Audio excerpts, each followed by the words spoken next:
야, 이년아. 너 같은 게 어디서 굴러와서 우리 아들 발목을 잡아. 1,000만 원 줄 테니까 군말 말고 당장 짐 싸서 나가. 10년이에요, 10년. 새벽 5시에 일어나서 시장 보고 밤 10시까지 행주 한 번 못 놓고 일한 며느리 면상에다가 시어머니가 수표 한 장 던지면서 한 말이 이겁니다. 가게 방송 타고 줄 서는 맛집 되니까 이제는 강남에서 카페 3개 한다는 부잣집 딸이랑 아들 재혼시키겠다 이거죠. 옆에서 남편이라는 인간은 고개나 푹 숙이고요. 근데요, 그 수표 제가 곱게 받아간 거 맞아요. 대신 그 돈 받고 나가는 길에 시어머니가 아직 모르고 계신 종이 몇 장이 제 가방 안에 같이 들어 있었거든요. 딱 사흘 뒤 그 집이 어떻게 한순간에 무너졌는지 지금부터 보여드릴게요. 새벽 5시 알람이 울리기도 전에 눈이 떠졌습니다. 어둠 속에서 손을 더듬어 머리맡 스탠드를 켜고 옆에서 코를 골며 자는 남편의 얼굴을 잠시 내려다봤어요. 이불을 끌어올려 남편의 어깨를 덮어주고 조용히 침대에서 내려왔습니다. 옷장에서 미리 꺼내둔 앞치마를 챙겨 들고 까치발로 안방문을 빠져나왔죠. 시댁 2층 거실은 아직 깜깜했고 1층 백반집으로 내려가는 계단은 오늘따라 더 차갑게 발바닥에 닿았습니다. 주방 형광등을 켜자 어제 밤늦게 담가둔 멸치 육수 솥이 가장 먼저 눈에 들어왔어요. 가스불을 올리고 솥뚜껑을 열어 다시마 한 줌을 더 넣었습니다. 10년째 한 번도 거르지 않은 새벽 의식이었죠. 미정아, 벌써 내려왔니? 뒤에서 들려온 시어머니의 목소리에 어깨가 움찔 떨렸습니다. 시어머니가 잠옷 위에 카디건을 걸친 채 주방 입구에 서서 팔짱을 끼고 있었어요. 네, 어머니. 오늘 새벽장 다녀와야 해서 일찍 내려왔어요. 행주에 손을 닦으며 고개를 살짝 숙였습니다. 가락시장 가기 전에 2층 화장실 청소도 좀 해놓고 가. 어제 보니까 거울에 물때가 끼었더라.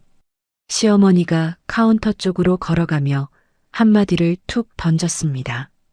네, 다녀와서 바로 할게요. 손에 든 행주를 꽉 쥐며 대답했어요.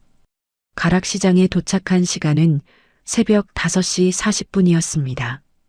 채소가게 사장님이 손을 흔들며 단골을 알아봐 주셨죠. 새댁, 오늘도 일찍 왔네. 무 좋은 거 들어왔어. 보고 가. 채소가게 사장님이 무 한 개를 들어 올리며 활짝 웃었습니다. 사장님, 무 5개랑 대파 한 단 주세요.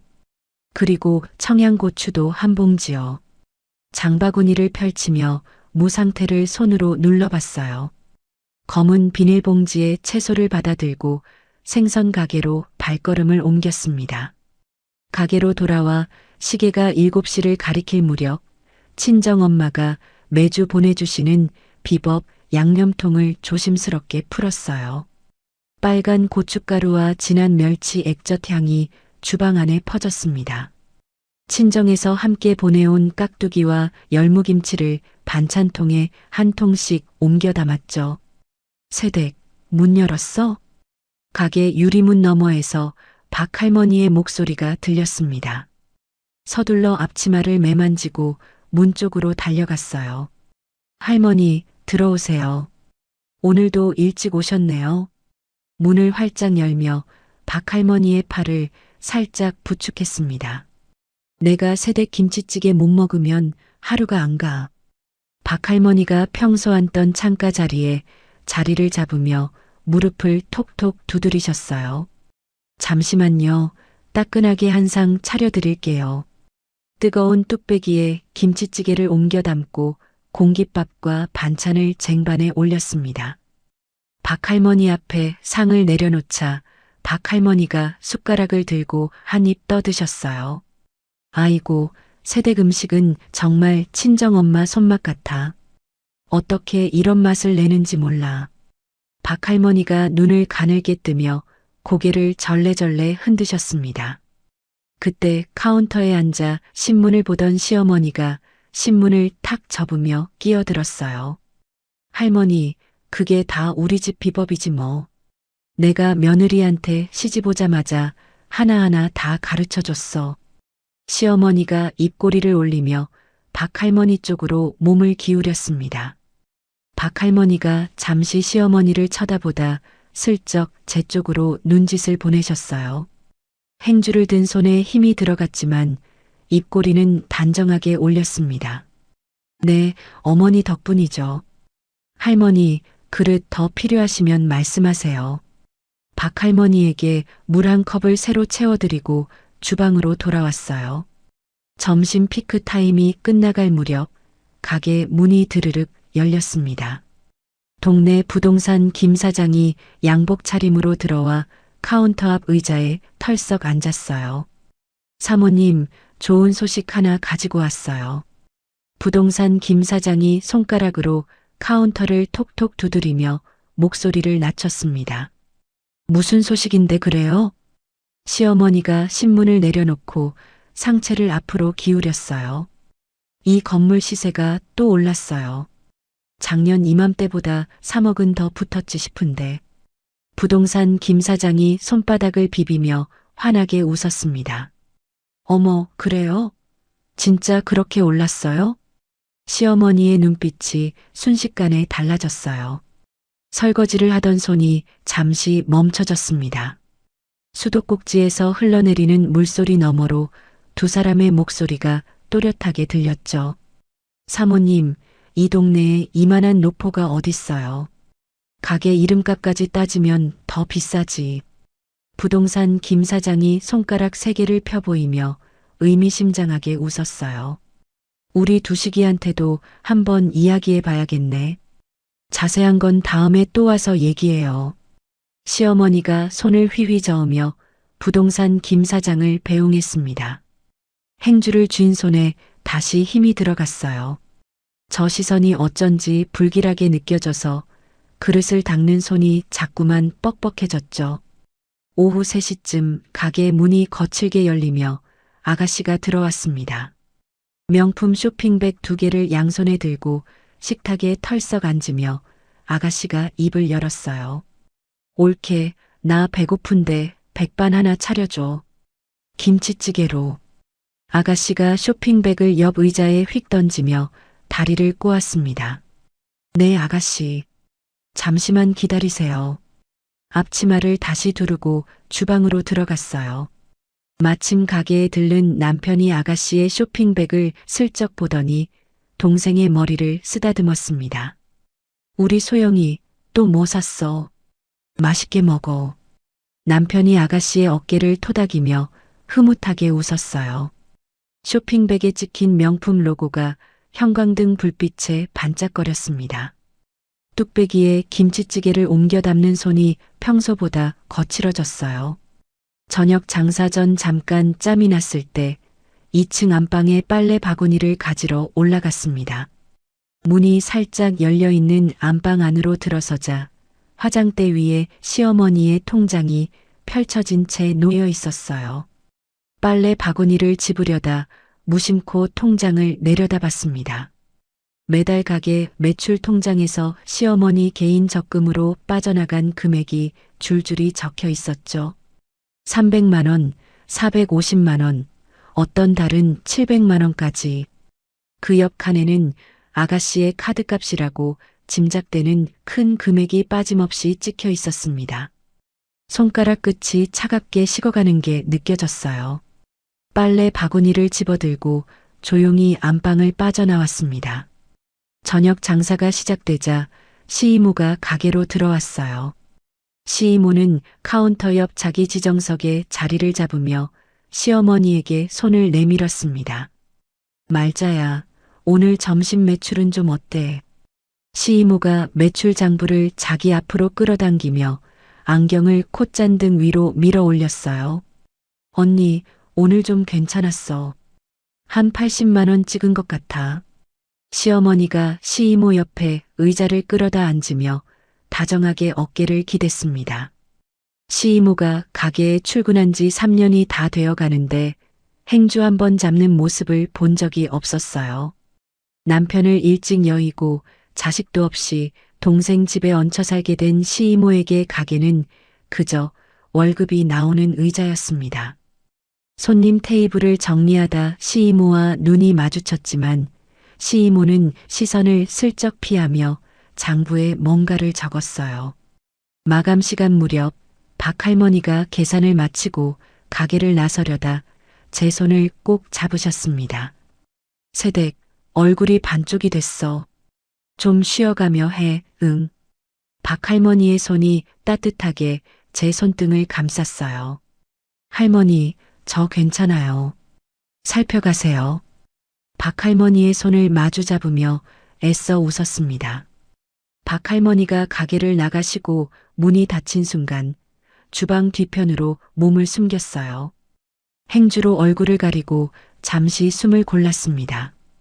따뜻한 말 한마디에 가슴 깊은 곳에서 뜨거운 것이 울컥 올라왔지만 손등으로 눈가를 꾹 누르고 이내 다시 설거지를 시작했죠. 밤 10시가 다 되어 가게 셔터를 내렸습니다. 물기를 닦은 손을 앞치마에 문지르며 2층 계단을 한 칸씩 올라갔어요. 거실은 불이 꺼져 있었고 안방 문틈으로 가느다란 빛이 새어나왔습니다. 안방 앞을 지나치려는데 시어머니의 목소리가 문 너머로 또렷하게 들렸어요.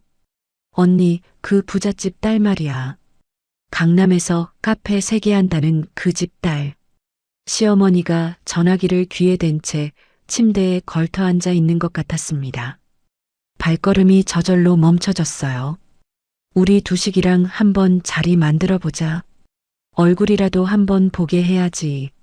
시어머니의 목소리에 들뜬 기색이 그대로 묻어났습니다. 복도 벽에 등을 기대고 숨을 죽였어요. 가게도 잘 되겠다. 이참에 두식이 짝을 제대로 갈아 끼워야 안 되겠어. 시어머니가 작게 웃음을 흘리며 말을 이었습니다. 심장이 쿵 내려앉는 소리가 제 귀에까지 들리는 것 같았어요. 손바닥을 입에 가져다 대고 숨소리를 죽였습니다. 복도를 살금살금 지나 부부 침실로 들어갔어요. 남편은 이미 침대에 누워 휴대폰을 보고 있었습니다.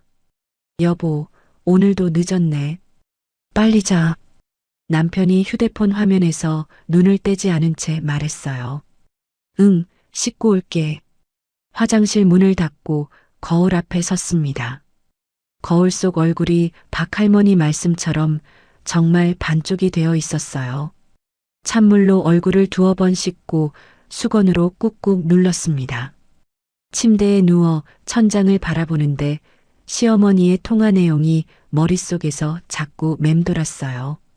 옆에서 잠든 남편의 숨소리가 일정하게 들려왔습니다. 조용히 몸을 일으켜 침대 옆 서랍장 가장 아래 칸을 열었어요. 겹겹이 쌓아둔 옷가지 사이로 손을 깊숙이 넣었습니다. 손끝에 작은 노트 한 권이 닿았죠. 10년간 빠짐없이 기록해온 시집살이 일기였어요. 노트를 꺼내 무릎 위에 펼치고 머리맡 스탠드를 켰습니다. 볼펜을 쥔 손이 미세하게 떨렸지만 글씨는 또박또박 적어 내려갔어요. 오늘 시어머니가 시이모에게 한 통화 내용, 부동산 김 사장이 던지고 간 시세 이야기, 안방 화장대 위에서 본 통장 숫자까지 한 줄 한 줄 빠짐없이 적었습니다. 볼펜을 내려놓고 노트를 덮었을 때 시계는 새벽 1시를 가리키고 있었어요. 내일도 5시면 다시 눈을 떠야 했습니다. 노트를 다시 서랍장 깊숙이 숨겨넣고 스탠드를 껐어요. 어둠 속에서 눈을 감았지만 잠은 좀처럼 오지 않았습니다. 다음 날 아침 식탁에 둘러앉았을 때 시어머니가 숟가락을 든 채 들뜬 목소리로 입을 열었습니다. 두식아, 엄마가 어제 부동산 김 사장이랑 이야기 좀 해봤는데 말이야. 시어머니가 밥그릇 옆에 숟가락을 탁 내려놓으며 남편 쪽으로 몸을 기울였어요. 무슨 이야기, 엄마? 남편이 김치찌개를 한 숟가락 떠 입에 넣으며 무심하게 되물었습니다. 큰 길가에 자리 하나 났대. 우리 거기다 2호점 내자. 시어머니가 손바닥을 짝 마주치며 환하게 웃었어요. 남편이 잠시 숟가락을 멈추고 어머니를 빤히 쳐다봤습니다. 엄마, 본점도 바쁜데 2호점까지 우리가 감당할 수 있겠어. 남편이 입을 우물거리며 천천히 말했어요. 감당이 무슨 감당이야. 미정이 있잖아. 미정이가 새벽부터 일 잘하는데 뭐가 걱정이야. 시어머니가 턱으로 저를 가리키며 활짝 웃었습니다. 밥공기를 들고 있던 손이 잠시 공중에 멈췄어요. 네, 어머니. 짧게 대답하고 밥을 한 숟가락 떴습니다. 시어머니가 그제야 만족스럽다는 듯 고개를 끄덕였어요. 남편은 묵묵히 고개만 끄덕이며 밥그릇만 비웠습니다. 며칠 뒤 2호점 계약 자리에 따라갔어요. 부동산 사무실 안 응접 소파에 시어머니와 남편이 나란히 앉았고 그 옆 끄트머리에 자리를 잡았습니다. 부동산 김 사장이 계약서 양식을 테이블 위에 펼치며 펜을 내밀었어요. 사업자는 누구 명의로 하실 거예요? 부동산 김 사장이 안경을 콧잔등 위로 밀어 올리며 시어머니를 쳐다봤습니다. 우리 두식이 명의로 하면 되지 뭐. 안 그래, 두식아. 시어머니가 남편의 팔뚝을 톡톡 두드렸어요. 응, 엄마 알아서 해. 남편이 펜을 만지작거리며 시선을 창밖으로 돌렸습니다. 손에 든 핸드백 끈을 무릎 위에서 꼭 쥐었어요. 며칠 전 친정에 잠깐 들렀을 때 친정 오빠가 했던 말이 머릿속을 스쳤습니다. 부동산 김 사장이 계약서에 도장 찍을 자리를 손가락으로 짚어가며 설명하는 동안 입술을 살짝 깨물었어요. 그날 저녁 가게 마감을 마치고 친정에 잠깐 들렀습니다. 친정엄마가 앞치마를 두른 채 식당 주방에서 김장 양념을 버무리고 계셨어요. 엄마, 부엌문 앞에서 작게 불렀습니다. 친정엄마가 양념 묻은 손을 행주에 닦으며 돌아보셨어요. 우리 미정이 이 시간에 어쩐 일이야. 친정엄마가 의자를 끌어다 주시며 어깨를 토닥이셨습니다. 마침 친정 오빠도 홀에서 마감 정산을 하다가 주방으로 들어왔어요. 미정아, 얼굴이 왜 이래? 무슨 일 있었어? 친정 오빠가 의자에 앉으며 빤히 들여다봤습니다. 식탁 모서리를 손끝으로 매만지며 입을 열었어요. 오빠 시댁에서 큰 길가에 2호점 낸대. 사업자는 두식 씨 명의로 한다고 하고 목소리가 평소보다 낮게 가라앉았습니다. 그래서 너는 또 거기 가서 새벽부터 일만 하라는 거야? 친정 오빠가 식탁을 손바닥으로 쾅 내려쳤어요. 친정 엄마가 행주를 꽉 쥐신 채 의자에 천천히 앉으셨습니다. 미정아, 엄마가 그동안 너 보면서 얼마나 가슴이 미어졌는지 알아? 친정 엄마의 눈가가 붉어졌어요. 엄마, 미안해. 진작 말 못해서. 테이블 위로 손을 뻗어 친정 엄마의 손을 잡았습니다. 친정 엄마가 양손으로 꼭 감싸주셨어요. 미정아, 양념을 우리가 매주 보내잖아. 그게 다 내 손맛으로 가는 건데 내 몫은 한 푼도 못 받고 그게 말이 되니? 친정 오빠가 자리에서 일어나 식탁 주위를 두어 바퀴 돌았습니다. 오빠, 나도 이번엔 가만히 못 있겠어. 고개를 들어 친정 오빠를 쳐다봤어요. 내가 동창회에서 만난 박정훈이라고 변호사 사무실 한다는 친구가 있어. 사람도 진중하고 너 학교 다닐 때 같은 반 아니었나? 친정 오빠가 휴대폰을 꺼내 액정을 손가락으로 톡톡 두드렸습니다. 가슴이 쿵 한번 내려앉았어요. 박정훈이라는 이름이 어렴풋이 떠올랐습니다. 오빠, 그 사람한테 지금 전화하려고? 손을 살짝 들어 친정 오빠를 말렸어요. 그래, 지금 해야지. 더 미루면 안 돼. 친정 오빠가 통화 버튼을 눌렀습니다. 수화기 너머로 점잖은 남자 목소리가 새어나왔어요. 일주일 뒤 동네 작은 법률사무소 앞에 섰습니다. 간판에는 박 변호사 사무실이라고 단정한 글씨로 적혀 있었어요. 문을 밀고 들어가자 책상 앞에서 서류를 정리하던 남자가 자리에서 일어났습니다. 미정아, 너 맞지? 박 변호사가 안경을 살짝 축혀 올리며 빤히 쳐다봤어요. 정훈아. 오랜만이야. 손에 든 핸드백 끈을 꼭 쥐며 어색하게 고개를 숙였습니다. 박 변호사가 응접 소파를 손으로 가리키며 자리를 권했어요. 앉아. 진짜 오랜만이다. 학교 졸업하고 처음이지. 박 변호사가 종이컵에 따끈한 보리차를 따라 앞에 놓아줬습니다. 응, 그때 이후로 처음이야. 종이컵을 두 손으로 감쌌어요. 오빠한테 사정은 다 들었어. 천천히 그동안 있었던 일 처음부터 다 말해줘. 박 변호사가 펜과 노트를 꺼내 들었습니다. 손등으로 입가를 한 번 닦고 10년 동안 시댁에서 있었던 일을 차근차근 풀어놓기 시작했어요. 박 변호사는 중간에 한 번도 말을 끊지 않았고 노트에 글씨를 빠르게 적어 내려갔습니다. 이야기가 끝나자 박 변호사가 펜을 내려놓고 종이 한 장을 앞으로 밀었어요. 미정아, 잘 들어. 앞으로 어떻게 준비해야 할지 내가 하나하나 알려줄게. 박 변호사가 종이 위에 동그라미를 그리며 또박또박 말했습니다. 응, 말해. 다 들을게. 종이 위에 시선을 고정했어요. 먼저 이번 2호점 사업자 이름은 무슨 수를 써서라도 내 이름으로 올려. 박 변호사가 첫 번째 동그라미 안에 별표를 그렸습니다. 그게 가능할까? 시어머니가 두식 씨 이름으로 한다고 이미 못 박았는데. 종이컵을 잡은 손에 힘이 들어갔어요. 세금 이야기를 꺼내. 시어머니가 세금 얘기에 제일 약하다며. 본점 매출이랑 묶이면 골치 아프다고 설득해봐. 박 변호사가 손가락으로 종이 위를 톡톡 두드렸습니다. 천천히 고개를 끄덕였어요. 그 다음은 친정에서 매주 보내주는 양념이랑 김치 말이야. 그거 거래 내역을 매달 종이로 깔끔하게 남겨둬. 정식 거래로. 박 변호사가 두 번째 동그라미를 그렸습니다. 그게 나중에 무슨 도움이 돼? 고개를 갸웃하며 물었어요.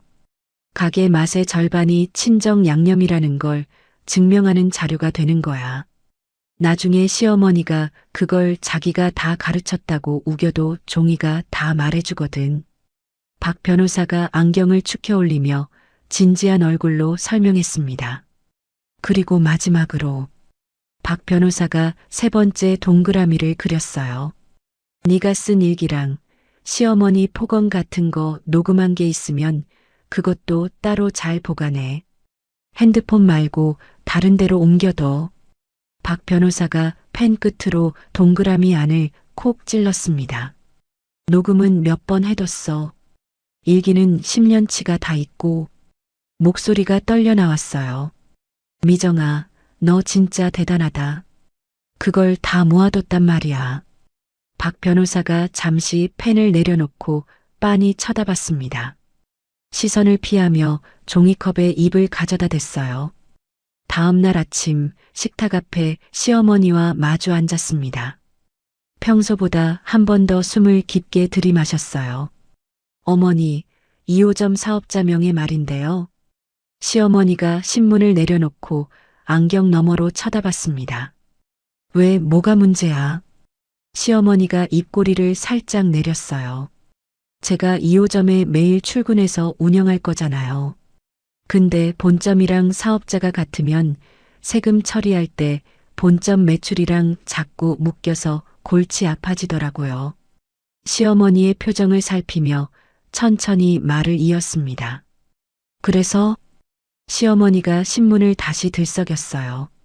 차라리 2호점은 제 이름으로 사업자를 내는 게 본점이랑 매출이 분리돼서 어머니께도 훨씬 유리해요. 세무서에서 들여다볼 때도 깔끔하고요. 손바닥을 식탁 위에 가지런히 올린 채 차분하게 말했습니다. 시어머니가 신문을 접고 한참 동안 입을 우물거렸어요. 그게 그렇게 되는 거야? 시어머니가 안경을 콧잔등 위로 밀어 올렸습니다. 네, 부동산 김 사장님도 그게 낫다고 하셨어요. 부동산 김 사장의 이름을 슬쩍 넣으며 못을 박았어요. 그래, 그럼 그렇게 해. 도장은 내가 줄게. 시어머니가 안방으로 들어가 도장이 든 작은 함을 들고 나왔습니다. 도장을 두 손으로 받아드는 순간 손끝이 미세하게 떨렸어요.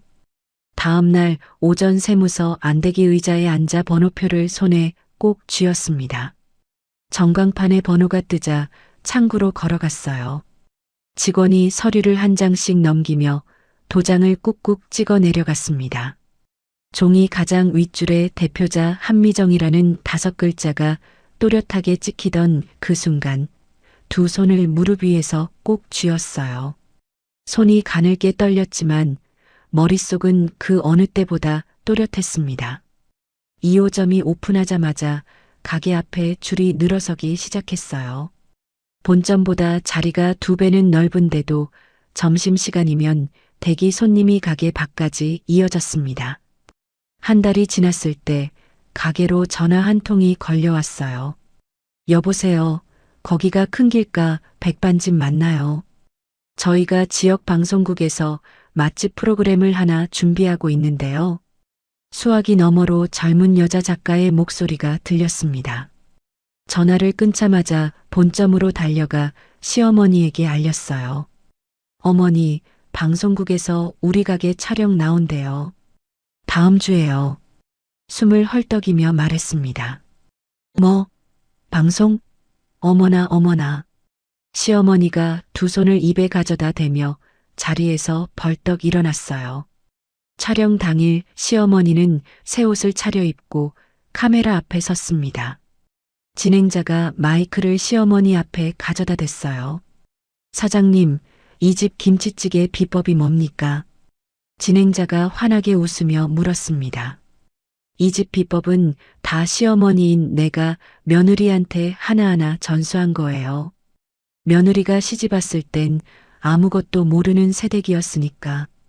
시어머니가 카메라를 정면으로 응시하며 또박또박 말했어요.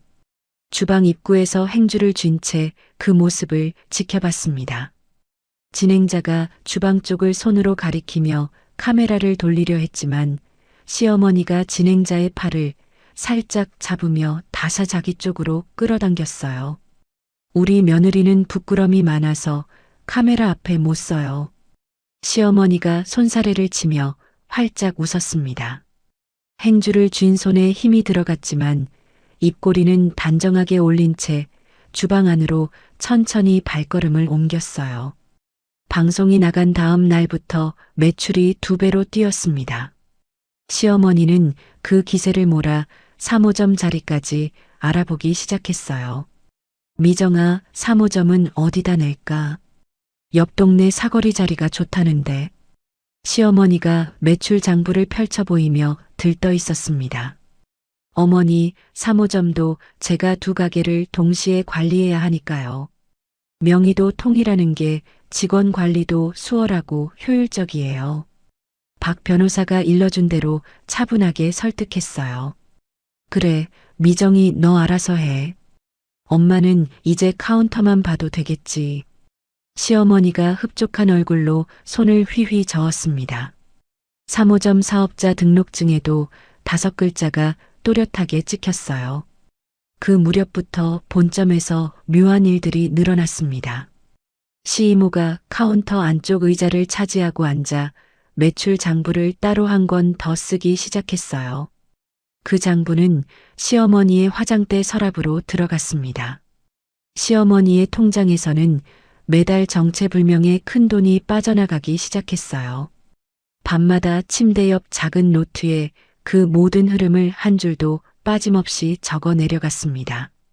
볼펜을 쥔 손이 더 이상 떨리지 않았어요. 방송이 나간 지 한 달쯤 지난 어느 일요일 저녁이었습니다. 본점 마감을 도우러 잠깐 들렀을 때 시어머니가 카운터 안쪽에서 휴대폰을 들고 작게 통화를 하고 있었어요. 주방에서 그릇을 닦으며 귀를 기울였습니다. 네, 사모님. 오늘 저녁에 꼭 모시고 오세요. 우리 두식이도 자리에 있을 거예요. 시어머니가 평소와 다르게 목소리를 한 톤 높여 상냥하게 말했어요. 행주를 잠시 내려놓고 가게 안쪽 시계를 올려다봤습니다. 저녁 7시가 조금 안 된 시각이었어요. 두식아, 어디 있어? 시어머니가 통화를 끊자마자 2층으로 올라가는 계단 쪽에 대고 외쳤습니다. 남편이 잠옷바람으로 계단 위에 모습을 드러냈어요. 왜 엄마? 남편이 머리를 극적이며 내려왔습니다. 오늘 엄마 친구분이랑 그 댁 따님이 식사하러 오신댄다. 너 옷 갈아입고 가게 안쪽 룸에 꼭 자리 잡고 있어라. 시어머니가 남편의 어깨를 손으로 톡톡 두드리며 단속했어요. 왜 그게 누군데? 남편이 어리둥절한 얼굴로 어머니를 쳐다봤습니다. 아무튼 좋은 자리야. 빨리 가서 옷 갈아입어. 엄마 말 들어. 시어머니가 손을 휘휘 저으며 남편을 다시 위층으로 올려보냈어요. 수도꼭지를 잠그고 행주의 손을 닦았습니다. 가슴 한가운데가 묵직하게 가라앉는 느낌이 들었어요. 8시가 조금 넘었을 때 가게 문이 살며시 열렸습니다.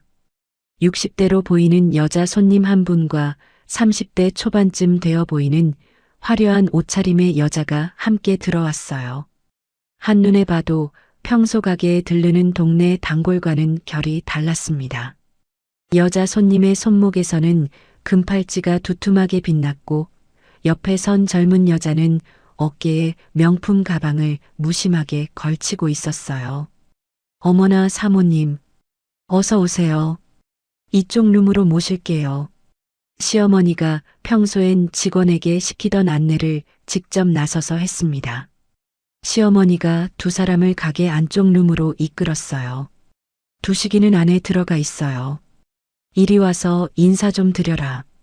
시어머니가 룸 안쪽을 향해 손짓했습니다. 남편이 어색하게 자리에서 일어나 두 사람에게 고개를 숙였어요. 안녕하세요, 황두식입니다. 남편의 목소리가 평소보다 한 톤 올라갔습니다. 룸 미닫이 문이 스르륵 닫혔어요. 주방 한쪽에 서서 룸문 쪽을 잠시 바라봤습니다. 오늘은 식사 자리에 직접 들어가지 않는 편이 낫겠다는 생각이 들었어요. 시어머니가 평소 손님 응대용 백자 접시를 꺼내라며 시이모를 통해 일러왔습니다. 상차림은 다른 직원에게 부탁하고 주방 정리에만 집중하기로 했어요. 룸 미닫이 문 너머로 웃음소리가 새어나왔습니다. 문틈으로 흘러나오는 목소리가 또렷하게 주방까지 닿았어요.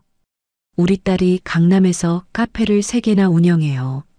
막내라 늦게 짝을 찾는다고 좀 미뤄지긴 했지만 여자 손님이 자랑스러운 목소리로 말씀하셨습니다. 행주를 쥔 손이 잠시 멈췄어요.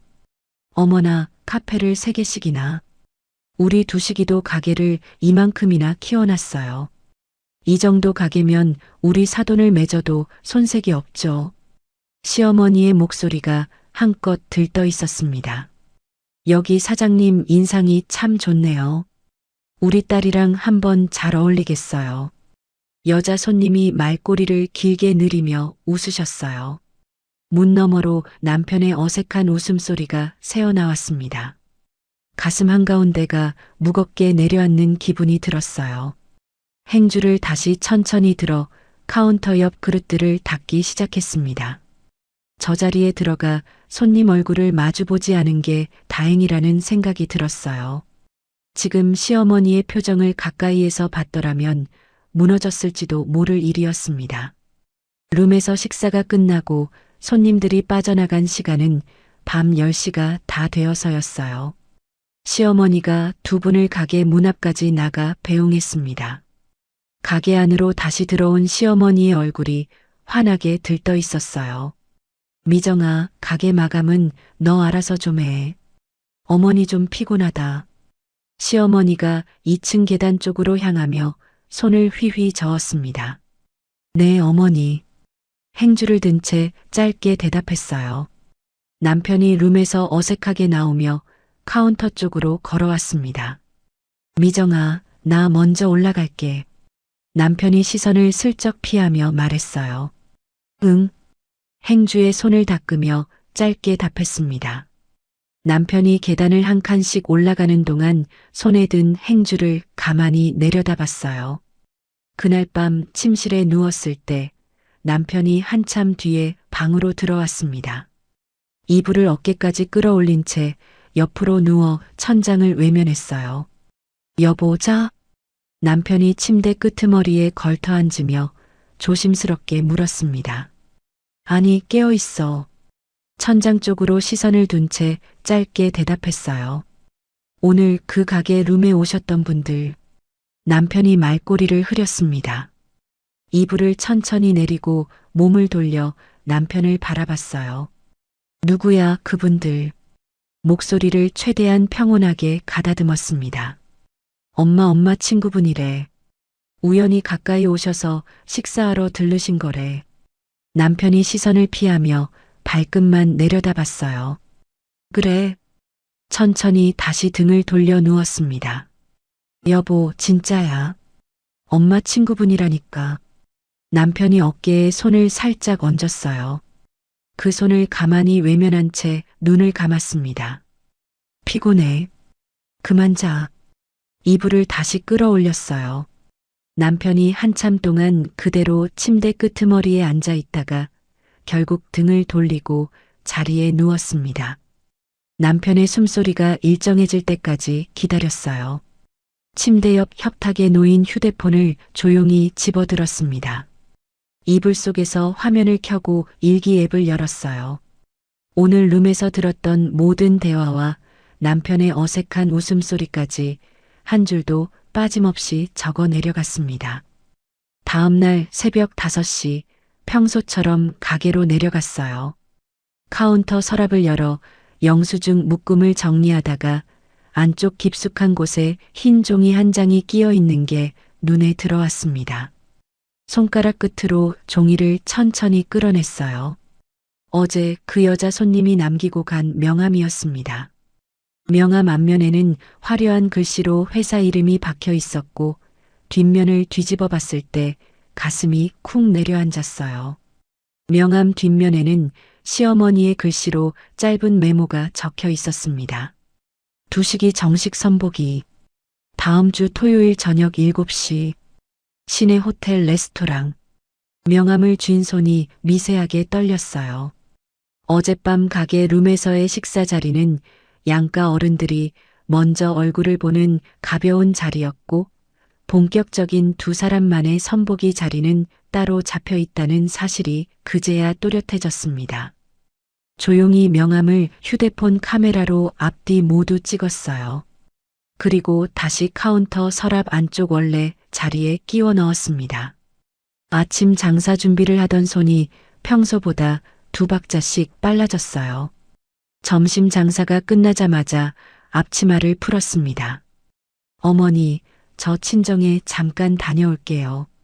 엄마가 몸이 안 좋으시대요. 카운터 앞에서 시어머니에게 짧게 말했어요. 그래, 다녀와. 저녁 장사 전엔 들어와야 한다. 시어머니가 신문에서 눈을 떼지 않은 채 손을 휘저었습니다.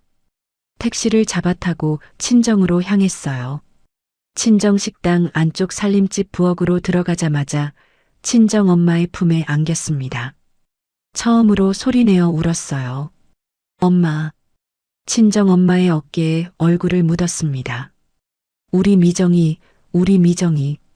친정 엄마가 등을 천천히 쓸어주셨어요. 오랫동안 참아왔던 눈물이 한꺼번에 터져 나왔습니다. 친정 엄마는 한참 동안 아무 말도 묻지 않으셨어요.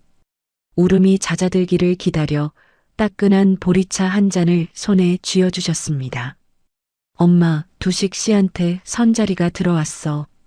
다음 주 토요일이래. 종이컵을 두 손으로 감싸주며 작게 말했어요.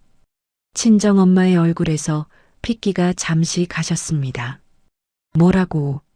친정엄마가 의자에 다시 천천히 앉으셨어요. 명함을 봤어. 시어머니 글씨로 자리랑 시간까지 적혀 있었어. 휴대폰을 꺼내 새벽에 찍어둔 사진을 친정엄마 앞에 내밀었습니다. 친정엄마가 휴대폰 화면을 한참 동안 들여다보시다 천천히 내려놓으셨어요. 미정아. 친정엄마가 두 손으로 손을 꼭 잡으셨습니다. 이제는 내 살 길을 찾을 때다. 엄마가 그동안 너한테 참고 살라고 한 번도 안 했지. 근데 이번엔 진짜 안 된다. 친정엄마의 목소리가 단호했어요. 천천히 고개를 끄덕였습니다. 엄마, 나도 이번엔 그냥 안 넘어갈 거야. 종이컵을 내려놓고 친정엄마의 손을 마주 잡았어요. 그 길로 박 변호사 사무실로 향했습니다. 문을 밀고 들어서자 박 변호사가 책상에서 고개를 들었어요. 미정아. 박 변호사가 안경을 축혀 올리며 자리에서 일어났습니다. 정훈아, 이거 좀 봐줘. 가방에서 그동안 모아둔 자료들을 하나씩 꺼내 응접 테이블 위에 펼쳤어요. 10년치 일기 노트, 시어머니의 폭언을 녹음한 파일 목록을 정리한 종이, 시이모가 따로 적던 비공식 장부를 몰래 사진으로 찍어둔 파일, 화장대 위 통장을 찍어둔 사진까지 마지막으로 새벽에 찍은 명함 사진을 보여줬습니다. 박 변호사가 자료들을 한 장씩 천천히 넘겨봤어요. 응접실 안에 종이 넘기는 소리만 한참 동안 들렸습니다. 미정아. 박 변호사가 마지막 장을 덮고 고개를 들었어요. 이 정도면 충분해. 충분히 유리한 위치에서 시작할 수 있어. 박 변호사가 안경 너머로 진지하게 쳐다봤습니다. 두 손을 무릎 위에서 꼭 쥐었어요. 정훈아, 나 이제 진짜 결심했어. 목소리가 떨렸지만 흔들리지는 않았습니다. 그래, 잘 결심했어. 다음 주 토요일 그 자리 끝나고 움직이자. 그날까지는 평소처럼 행동해. 박 변호사가 종이 위에 일정을 적어 내려갔어요. 그날 저녁 가게로 돌아갔을 때 시어머니가 평소처럼 카운터에 앉아 있었습니다. 미정아, 늦었네. 시어머니가 신문을 접으며 쳐다봤어요. 네, 어머니. 친정엄마가 그래도 좀 나아지셨어요. 앞치마를 다시 두르며 차분하게 대답했습니다. 다음 주 토요일이 되었어요. 오후 6시쯤 시어머니가 안방에서 내려왔습니다. 미정아, 오늘 2식이 동창 모임이 있어서 좀 늦는단다. 본점 마감은 너 혼자 좀 해. 시어머니가 화장이 곱게 된 얼굴로 핸드백을 어깨에 걸치며 말했어요. 네, 어머니. 다녀오세요. 행주를 쥔 채 고개를 숙였습니다. 시어머니가 가게 문을 나서는 모습을 카운터 뒤에서 묵묵히 지켜봤어요. 저녁 8시쯤 가게에 박 할머니가 들어오셨습니다. 세댁, 오늘은 사장님이 안 보이네. 박 할머니가 평소 자리에 앉으시며 두리번거리셨어요. 오늘 외출하셨어요, 할머니. 물 한 컵을 내려놓으며 미소를 지었습니다. 아, 그래. 그러고 보니 내가 아까 시내 나갔다가 호텔 레스토랑 앞을 지나는데 우리 사장님이 어떤 젊은 아가씨랑 단둘이 앉아 있더라고. 동생이야? 박 할머니가 무심하게 물 한 모금을 드시며 말씀하셨어요. 물병을 잡은 손이 잠시 멈췄습니다. 이내 단정한 미소를 입가에 머금었어요. 네, 할머니. 동생이에요. 식사 천천히 하세요. 부드럽게 대답하고 주방으로 돌아왔습니다. 행주를 쥔 손이 더 이상 떨리지 않았어요. 마지막 퍼즐 조각이 머릿속에서 딸각 하고 맞춰지는 소리가 들렸습니다. 밤 10시 가게 문을 잠그고 셔터를 천천히 내렸어요. 빈 가게 카운터 의자에 잠시 앉았습니다. 가방에서 시어머니의 비자금 통장을 몰래 찍어둔 사진들을 출력해둔 종이 묶음을 꺼냈어요. 한 장씩 천천히 넘기며 숫자들을 다시 확인했습니다. 300만 원, 450만 원, 700만 원, 그리고 출처를 알 수 없는 큰 금액들. 종이를 다시 가방 안쪽 깊숙이 넣고 가게 불을 껐어요. 이제 더는 참을 이유가 없다는 사실을 차분하게 받아들였습니다. 선복이 다음 날 아침이었습니다.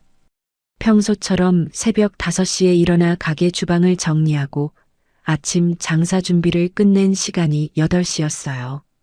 손을 닦고 잠시 카운터 의자에 앉아 숨을 고르려는데 2층에서 시어머니의 목소리가 계단을 타고 내려왔습니다.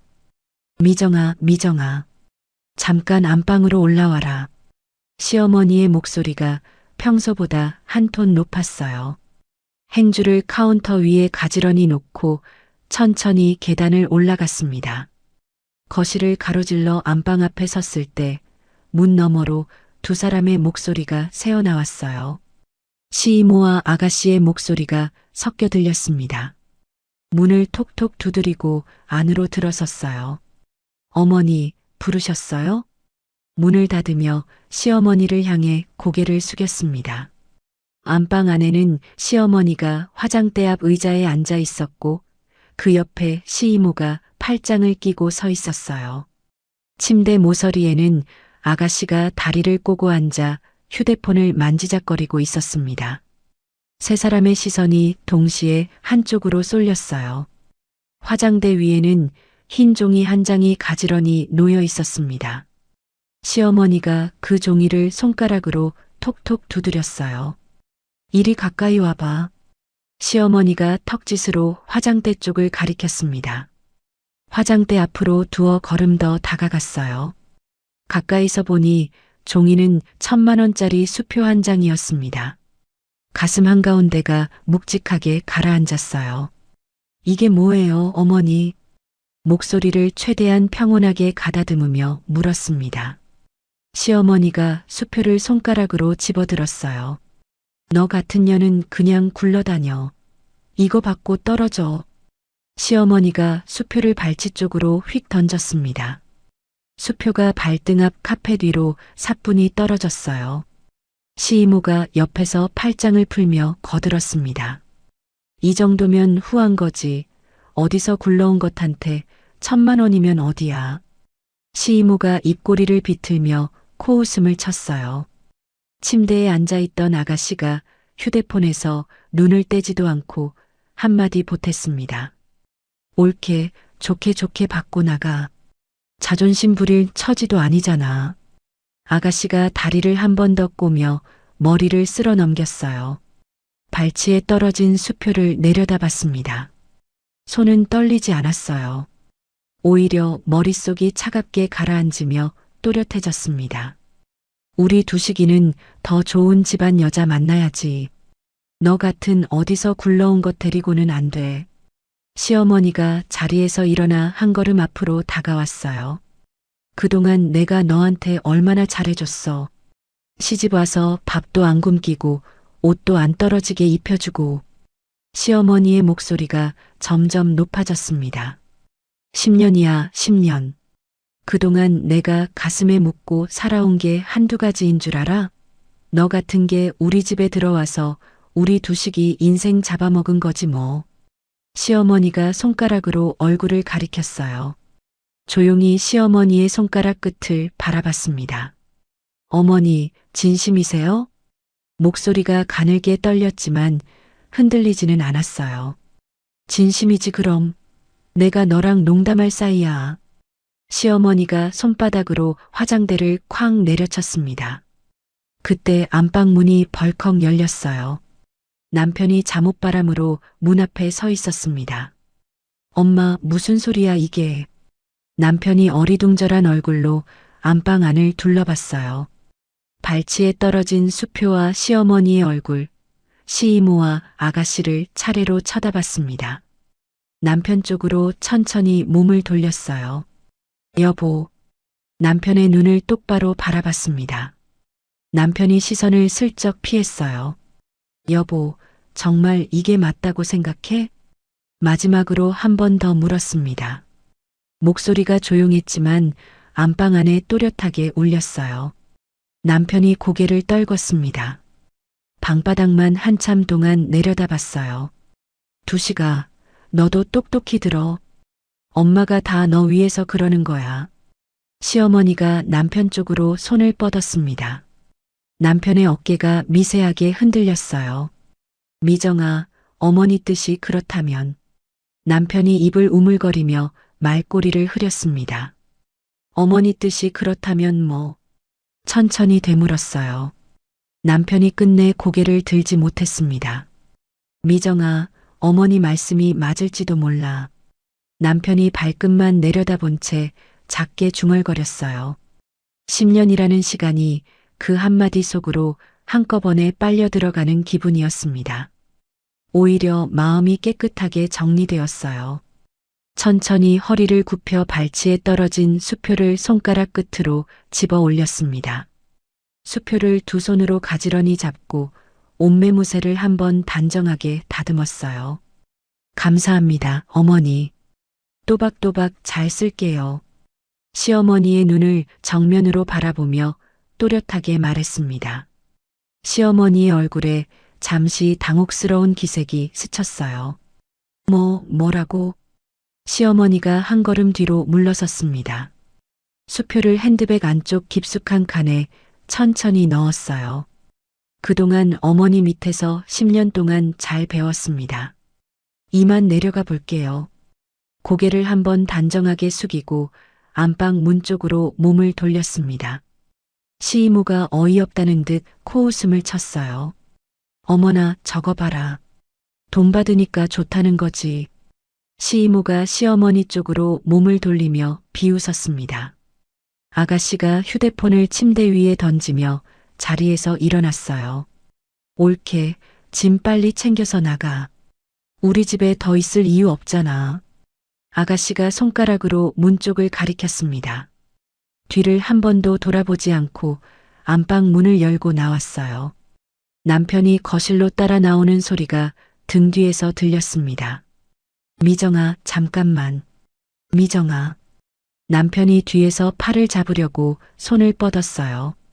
그 손을 천천히 비켜냈습니다. 비켜줘. 짧게 한마디만 남기고 부부 침실로 들어갔어요. 방문을 닫고 침대 옆 옷장을 열었습니다. 미리 싸둔 캐리어 2개가 옷장 안쪽 깊숙한 자리에 가지런히 놓여 있었어요.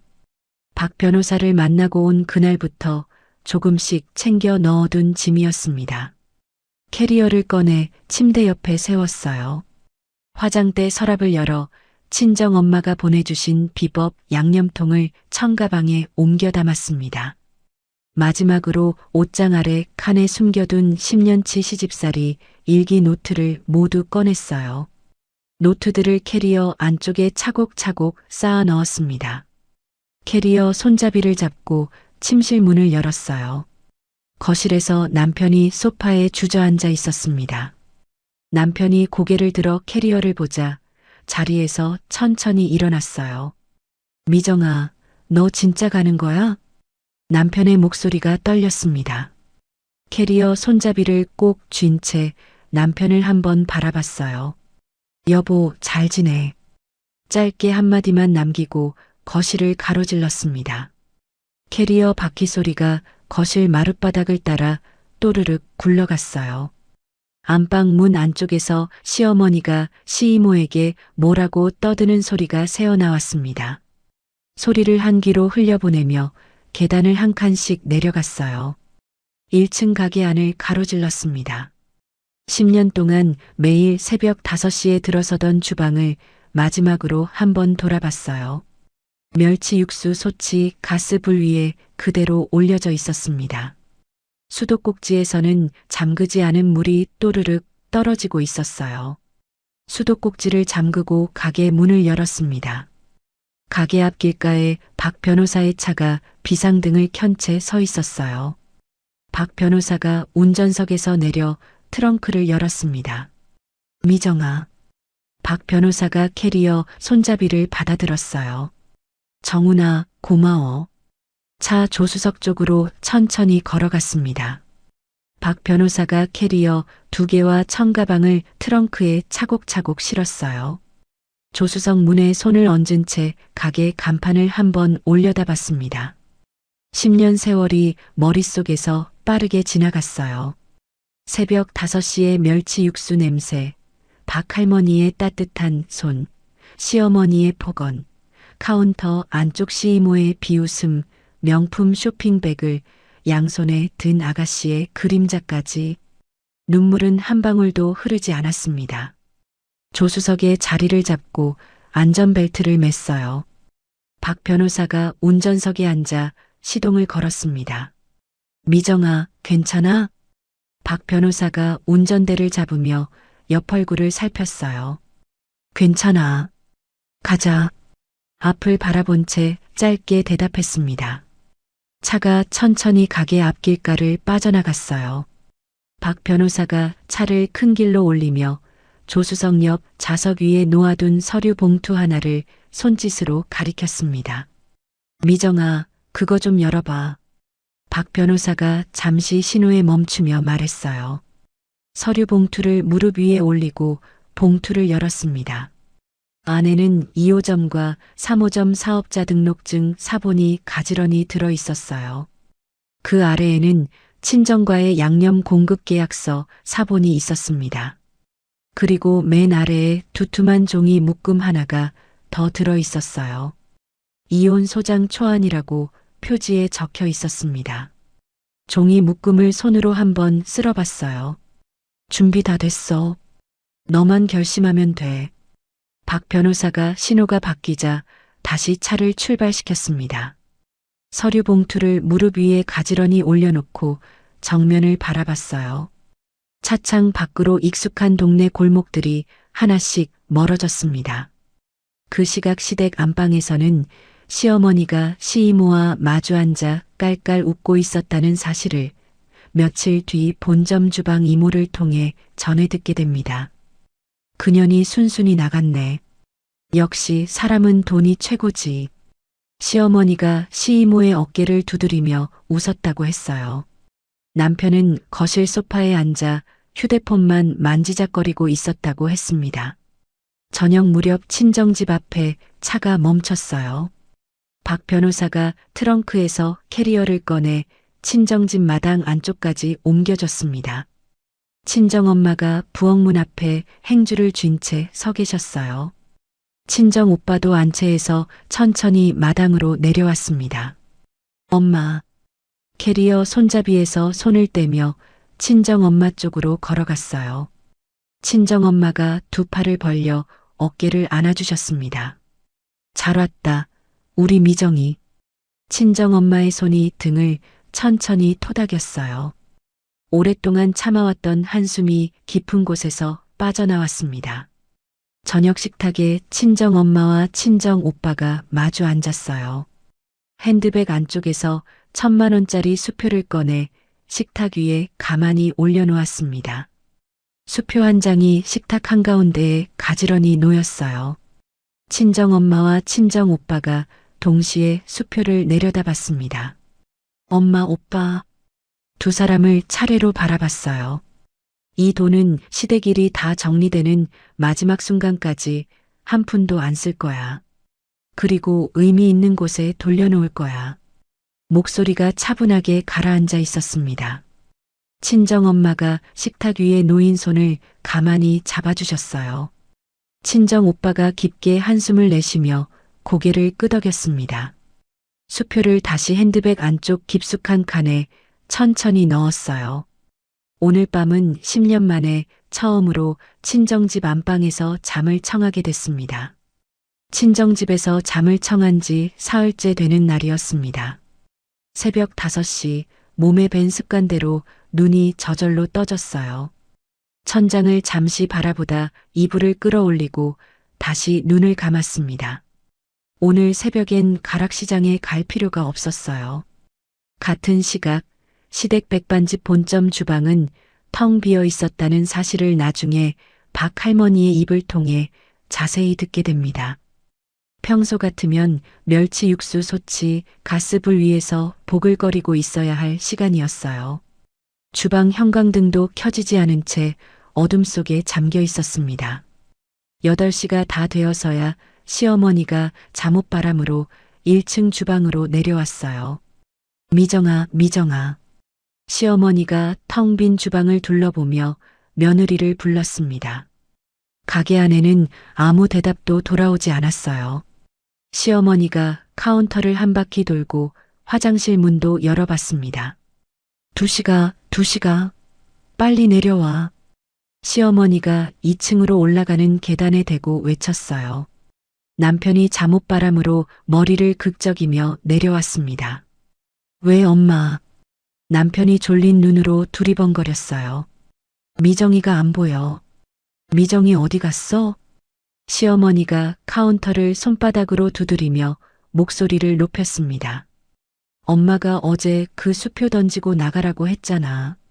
남편이 멍한 얼굴로 어머니를 쳐다봤어요. 그래도 새벽 장사는 봐야 할 거 아냐. 다 큰 어른이 새벽 장사를 펑크내. 시어머니가 발을 동동 구르며 주방으로 다시 들어갔습니다. 친정식당 안쪽 안방에서 이불을 다시 끌어올리며 휴대폰을 한번 확인했어요. 부재중 전화 알림이 화면 가득 떠 있었지만 휴대폰을 다시 엎어놓았습니다. 같은 시각 시어머니가 행주를 손에 쥐고 가스불을 켰어요. 손에 익지 않은 솜씨로 솥에 물을 받고 멸치 한 줌을 던져 넣었습니다. 10년 동안 한 번도 직접 새벽장을 봐본 적이 없었어요. 가락시장 어느 가게에서 물을 사야 좋은 물을 살 수 있는지조차 알지 못했습니다. 가게 문을 열어야 할 시간이 다가오자 시어머니가 휴대폰을 들고 친정으로 전화를 걸었어요. 친정 식당 카운터에서 받은 사람은 친정 오빠였습니다. 부엌 식탁에서 보리차를 마시고 있던 중에 친정 오빠가 부엌 안으로 들어왔어요. 친정 오빠가 휴대폰을 귀에 댄 채 손가락으로 입술을 가렸습니다. 네, 한 사장입니다. 친정 오빠가 차분한 목소리로 받았어요. 우리 양념 매주 보내주는 거 오늘 좀 일찍 붙여줄 수 있어요? 가게가 좀 바빠서. 수화기 너머로 시어머니의 다급한 목소리가 새어나왔습니다. 식탁에서 천천히 자리에서 일어났어요. 친정 오빠가 부엌 문턱에 등을 기대며 입을 열었습니다. 사장님, 친정 오빠가 잠시 말을 끊었어요. 오늘부터 우리 친정에서는 시댁가게로 양념도 김치도 더 이상 보내지 않습니다. 친정 오빠가 또박또박 끊어서 말했습니다. 수화기 너머에서 짧은 침묵이 흘렀어요. 무슨 소리예요? 우리가 10년 동안 거래해온 사이인데. 시어머니의 목소리가 미세하게 떨렸습니다. 10년 동안 우리 동생 친정 양념이라는 사실을 한 번도 인정해 주신 적 없으셨잖아요. 이제 거래도 여기서 끝입니다. 친정 오빠가 단호하게 말했어요. 잠깐만요, 한 사장. 잠깐만요. 수화기 너머로 시어머니의 목소리가 다급해졌습니다. 친정 오빠가 휴대폰 화면을 한번 내려다보더니 통화 종료 버튼을 눌렀어요. 부엌 식탁에 다시 자리를 잡고 친정 오빠를 바라봤습니다. 오빠. 친정 오빠가 보리차 잔을 손에 쥐며 천천히 옆자리에 앉았어요. 미정아, 이제 시작이야. 친정 오빠가 보리차 한 모금을 천천히 넘겼습니다. 같은 시각 시댁 본점 주방에서는 시어머니가 휴대폰을 손에 쥔 채 가스불 앞에 멍하니 서 있었어요. 부랴부랴 시장에서 사온 일반 양념으로 김치찌개를 끓이기 시작했습니다. 11시 반쯤 가게 문을 열었지만 손님이 평소처럼 줄을 서지 않았어요. 박할머니가 가장 먼저 가게로 들어오셨습니다. 박할머니가 평소 자리에 앉으시며 카운터 쪽을 한번 둘러보셨어요. 새댁은 어디 갔어? 박할머니가 시어머니에게 물으셨습니다. 미정이가 좀 친정에 다녀온대요. 오늘은 제가 직접 끓였어요. 더 맛있을 거예요. 시어머니가 어색하게 웃으며 김치찌개 뚝배기를 박할머니 앞에 내려놓았어요. 박할머니가 숟가락을 들고 한 입 떠드셨습니다. 박할머니의 숟가락이 입 앞에서 잠시 멈췄어요. 박할머니가 천천히 숟가락을 뚝배기 위에 다시 내려놓으셨습니다. 사장님, 이거 새댁이 끓인 거 아니지? 박할머니가 안경 너머로 시어머니를 빤히 쳐다보셨어요. 왜요? 맛이 좀 다른가요? 시어머니의 얼굴이 굳어졌습니다. 맛이 다른 게 아니라 그냥 보통 김치찌개야. 우리 새댁 손맛은 어디 갔어? 박할머니가 숟가락을 내려놓고 자리에서 일어나셨어요. 박할머니의 뒤를 따라 옆 테이블 손님 두 분도 수저를 내려놓고 카운터로 향하셨습니다. 사모님, 우리 계산해 주세요. 입맛이 좀 그래서요. 옆 테이블 손님이 지갑을 꺼내며 어색하게 말했어요. 점심 피크 타임이 끝나갈 무렵 평소 줄을 서던 가게 앞은 텅 비어 있었습니다. 가게 안에는 손님이 단 두 테이블 뿐이었어요. 시이모가 카운터 안쪽 자기 자리에 앉아 발을 동동 굴렀습니다. 말자야, 이게 무슨 일이야? 며느리가 무슨 짓을 하고 간 거야? 시이모가 시어머니의 팔을 잡으며 호들갑을 떨었어요. 언니, 일단 진정해. 친정에 다시 전화해 봐야겠어. 시어머니가 떨리는 손으로 휴대폰을 다시 들었습니다. 같은 시각 친정집 마당에서 박 변호사와 마주 앉아 있었어요. 박 변호사가 노트북을 무릎 위에 펼쳐놓고 화면을 보여줬습니다. 미정아, 오늘 오후에 2호점이랑 3호점에 안내문을 보낼 거야. 박 변호사가 화면을 손가락으로 가리켰어요. 화면에는 단정한 글씨로 정리된 안내문이 떠 있었습니다. 내용이 뭐야? 화면을 들여다보며 물었어요. 두 가게의 진짜 대표는 처음부터 한미정 한 명이었고 본점 사장님이 두 가게까지 같이 관리하시는 것처럼 행세해 오셨지만 이제부터는 너 혼자 직접 운영하는 체제로 바뀐다는 안내야. 박 변호사가 한 문장씩 천천히 짚어줬습니다. 천천히 고개를 끄덕였어요. 보내자. 짧게 대답했습니다. 박 변호사가 안내문 발송 버튼을 눌렀어요. 오후 2시쯤 2호점에 직접 출근했습니다. 가게 안 직원 5명이 홀 한가운데 모여 있었어요. 박 변호사가 보낸 안내문을 다들 한 장씩 손에 들고 있었습니다. 주방 이모 두 분이 가장 먼저 입을 여셨어요. 새댁 사장님, 이게 정말이야? 주방 이모 한 분이 안내문을 흔들며 물으셨습니다. 직원들 앞에 서서 잠시 모두를 둘러봤어요. 이모님들, 그동안 본점에서 일하신 적도 있으셔서 저랑 다 아는 사이잖아요. 오늘부터 이 가게는 제가 직접 운영합니다. 손을 모은 채 차분하게 말했습니다. 직원들이 서로 얼굴을 한 번씩 마주봤어요. 월급은 단 하루도 밀리지 않아요. 친정에서 들어오는 양념도 변함없이 매주 들어옵니다. 그건 제가 약속드릴게요. 직원들의 얼굴을 한 명씩 바라보며 또박또박 말했습니다. 홀 가운데 카운터 의자에 앉아있던 매니저가 천천히 박수를 쳤어요. 사장님, 저는 사장님 따라가겠습니다. 매니저가 자리에서 일어나며 고개를 숙였습니다. 주방 이모 두 분도 앞치마를 다시 단정하게 매셨어요. 같은 시각 시댁 본점에서는 또 한 차례 소동이 벌어지고 있었습니다. 밀린 4대 보험료 고지서가 우편함에 한꺼번에 들이닥쳤다는 소식을 그날 저녁 본점 주방 이모를 통해 전해 들었어요. 시어머니가 그동안 직원들 4대 보험을 가게 비용으로 처리하지 않고 며느리 명의로 슬쩍 끼워 넣어왔던 사실이 한꺼번에 드러났습니다. 거기에 직원 수당까지 한두 달 밀려 있는 상황이었어요. 본점 주방 이모 세 분이 카운터 앞에 나란히 섰습니다. 사모님, 우리 그동안 받지 못한 수당 정리해 주세요. 주방 이모 한 분이 통장 사본을 카운터 위에 올려놓으셨어요. 이모님, 잠시만요. 며칠만 시간을 주시면 정리할게요. 시어머니가 두 손을 모으며 사정했습니다. 몇 달째 같은 말씀이세요. 우리 오늘부로 그만두겠습니다. 주방 이모 세 분이 동시에 앞치마를 풀어 카운터 위에 올려놓으셨어요. 세 분이 한꺼번에 가게를 나가시는 모습을 카운터 안쪽에서 시이모와 남편이 멍하니 지켜봤다고 했습니다. 저녁 7시쯤 휴대폰이 진동했어요. 화면에 시어머니의 이름이 떴습니다. 휴대폰을 식탁 위에 그대로 엎어놓았어요. 박 변호사가 옆자리에서 노트북 화면을 들여다보다 고개를 들었습니다. 받지 마. 내가 문자 보낼게. 박 변호사가 자신의 휴대폰을 들었어요.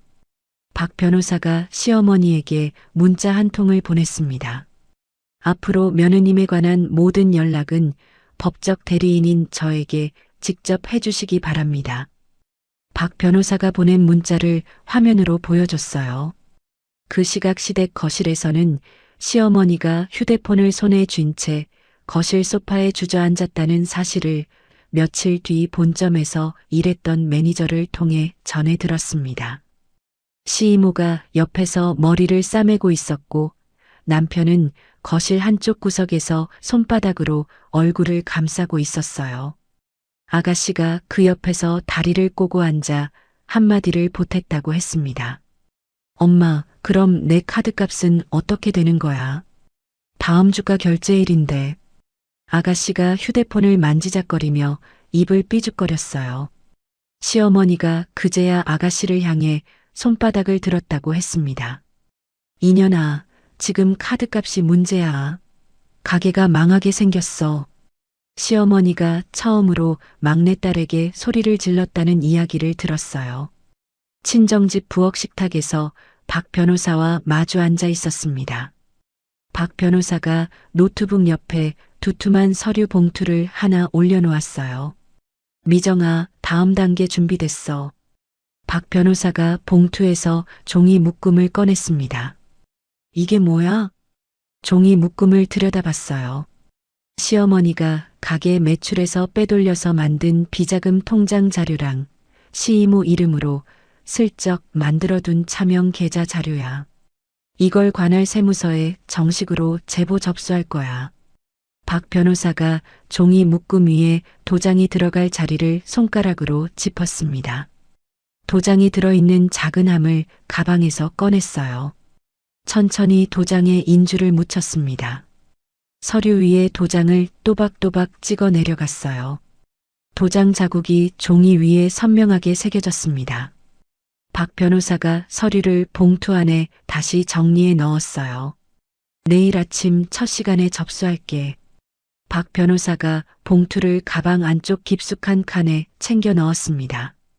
부엌 창밖으로 어둠이 짙게 깔려 있었어요. 손바닥으로 식탁 위를 한번 천천히 쓸어내렸습니다. 10년 동안 가슴에 묻어뒀던 무거운 짐이 한꺼풀씩 벗겨지는 기분이 들었어요. 친정엄마가 부엌으로 들어오시며 따끈한 미역국 한 그릇을 식탁 위에 내려놓아 주셨습니다. 미정아, 한술 떠라. 친정엄마가 옆자리에 앉아 등을 천천히 토닥여 주셨어요. 숟가락을 들고 미역국을 한 입 떠넣었습니다. 뜨끈한 국물이 목구멍을 타고 내려갔어요. 10년 만에 누구의 눈치도 보지 않고 천천히 한 그릇을 다 비울 수 있었습니다. 박 변호사가 세무서에 자료를 접수한 지 2주가 지난 화요일 오전이었습니다. 친정식당 주방에서 점심 손님 맞이 준비를 돕고 있었어요. 행주에 손을 닦고 있는데 휴대폰이 짧게 진동했습니다. 박 변호사가 보낸 문자였어요. 오늘 오전에 본점에 세무서 조사관들이 들어갔어. 지금쯤 시작됐을 거야. 문자를 한 번 더 천천히 읽어봤습니다. 같은 시각 시댁 백반집 본점 앞에는 검은 정장 차림의 남자 4명이 가게 안으로 천천히 들어섰다는 사실을 며칠 뒤 본점에서 일했던 매니저를 통해 자세히 전해 듣게 됩니다. 가게 안에는 시어머니와 시이모가 카운터 안쪽에 나란히 앉아 있었어요. 손님이 없는 가게 안정적이 짙게 깔려 있었습니다. 조사관 중 한 명이 카운터 앞에서 신분증을 펼쳐 보였어요. 관할 세무서에서 나왔습니다. 사전 통지서 받으셨죠? 조사관이 차분한 목소리로 말했습니다. 시어머니의 손에서 신문이 툭 떨어졌어요. 시이모는 자리에서 천천히 일어서다 의자에 다시 주저앉았다고 했습니다. 무슨 일이세요? 시어머니의 목소리가 미세하게 떨렸어요. 가게 매출 장부와 사업자 통장, 그리고 사장님 개인 통장까지 잠시 살펴봐야 합니다. 협조 부탁드립니다. 조사관이 카운터 안쪽으로 천천히 걸음을 옮겼습니다. 다른 조사관 2명이 안쪽 사무실 문을 열고 들어갔어요. 서류함을 한 칸씩 열어보던 조사관 중 한 명이 안쪽 깊숙한 칸에서 두툼한 장부 한 권을 꺼냈습니다. 그 장부는 시이모가 따로 적어두던 비공식 장부였어요. 가게 매출과는 별도로 시어머니의 개인 적금과 아가씨의 카드값으로 빠져나간 금액이 빼곡하게 적혀 있는 장부였습니다. 조사관이 장부 표지를 손으로 한번 쓸어보고 안경 너머로 시이모를 쳐다봤어요. 시이모가 자리에서 벌떡 일어났습니다. 그건 제 거예요. 그냥 제 개인 가계부예요. 시이모가 손을 휘저으며 다급하게 말했어요. 가계부에 가게 매출과 직원 월급이 적혀 있을 리가 있겠습니까? 조사관이 장부를 가방 안에 차분하게 넣었습니다. 며칠 뒤 오전 친정식당 안방에서 박 변호사와 마주 앉았어요. 박 변호사가 노트북 화면을 펼치며 입을 열었습니다. 미정아, 오늘 저녁 지역 방송국에서 단독 보도가 나갈 거야. 박 변호사가 안경을 한번 축혀 올렸어요. 방송? 종이컵에 보리차를 따르던 손이 잠시 멈췄습니다. 세무조사 들어간 게 동네에 이미 소문이 다 났어. 기자들이 며칠 전부터 가게 앞에 진을 쳤대. 박 변호사가 노트북 화면을 손가락으로 가리켰어요. 화면에는 지역 방송국 뉴스 예고 화면이 떠 있었습니다. 유명 노포 백반집, 며느리 내쫓고 탈세 의혹. 자극적인 자막이 화면 한가운데 떠 있었어요. 종이컵을 식탁 위에 천천히 내려놓았습니다. 정훈아, 이 자막은 누가 만든 거야? 방송국 화면을 들여다보며 물었어요. 이건 기자들이 자체 취재로 만든 거야. 우리가 흘린 게 아니야. 박 변호사가 노트북 화면을 닫았습니다. 천천히 고개를 끄덕였어요. 저녁 7시 뉴스 시간이 되었습니다. 친정집 안방 텔레비전 앞에 친정엄마와 친정오빠 박 변호사와 나란히 앉았어요. 뉴스 앵커가 자막과 함께 보도를 시작했습니다. 화면에 텅 빈 본점 가게 앞모습이 비쳤어요. 기자가 마이크를 들고 가게 앞을 걸어가며 멘트를 했습니다. 10년 동안 동네 노포로 알려진 백반집이 며느리를 내쫓고 탈세 의혹까지 받고 있다는 내용이었어요. 화면이 동네 단골 인터뷰로 넘어갔습니다. 박 할머니의 모습이 화면 가득 잡혔어요. 박 할머니가 가게 앞 길가에서 손가락으로 가게를 가리키며 말씀하셨습니다. 이 가게 음식이 다 새댁 손맛이었어. 우리 동네 사람들은 그걸 다 알아. 박 할머니가 또렷한 목소리로 말씀하셨어요. 근데 그 사장님이 며느리를 그렇게 모질게 내쫓았다는 거야. 나는 정말 그 새댁한테 미안해서 잠도 안 와. 박 할머니가 화면 안에서 눈물을 살짝 닦으셨습니다. 화면을 바라보다가 박 할머니의 손이 닿았던 따스함이 손등에 다시 살아나는 것 같았어요. 손등으로 눈가를 한번 닦았습니다. 옆에서 친정엄마가 손을 꼭 잡아주셨어요. 보도가 나간 다음 날 본점 가게 앞에는 손님 대신 기자들의 카메라가 진을 쳤다는 소식이 들렸습니다. 같은 날 오후 본점 건물주가 시어머니에게 직접 가게로 찾아왔다는 이야기를 며칠 뒤 본점에서 일했던 매니저를 통해 전해 들었어요. 건물주가 카운터 앞에 서서 단호하게 말했다고 했습니다. 사모님, 이 건물 이미지가 너무 안 좋아졌어요. 다음 달 계약 갱신은 어렵겠습니다. 건물주가 손에 든 서류 봉투를 카운터 위에 올려놓았어요. 시어머니가 카운터 의자에 주저앉으며 손바닥으로 가슴을 눌렀습니다. 사장님, 잠깐만요.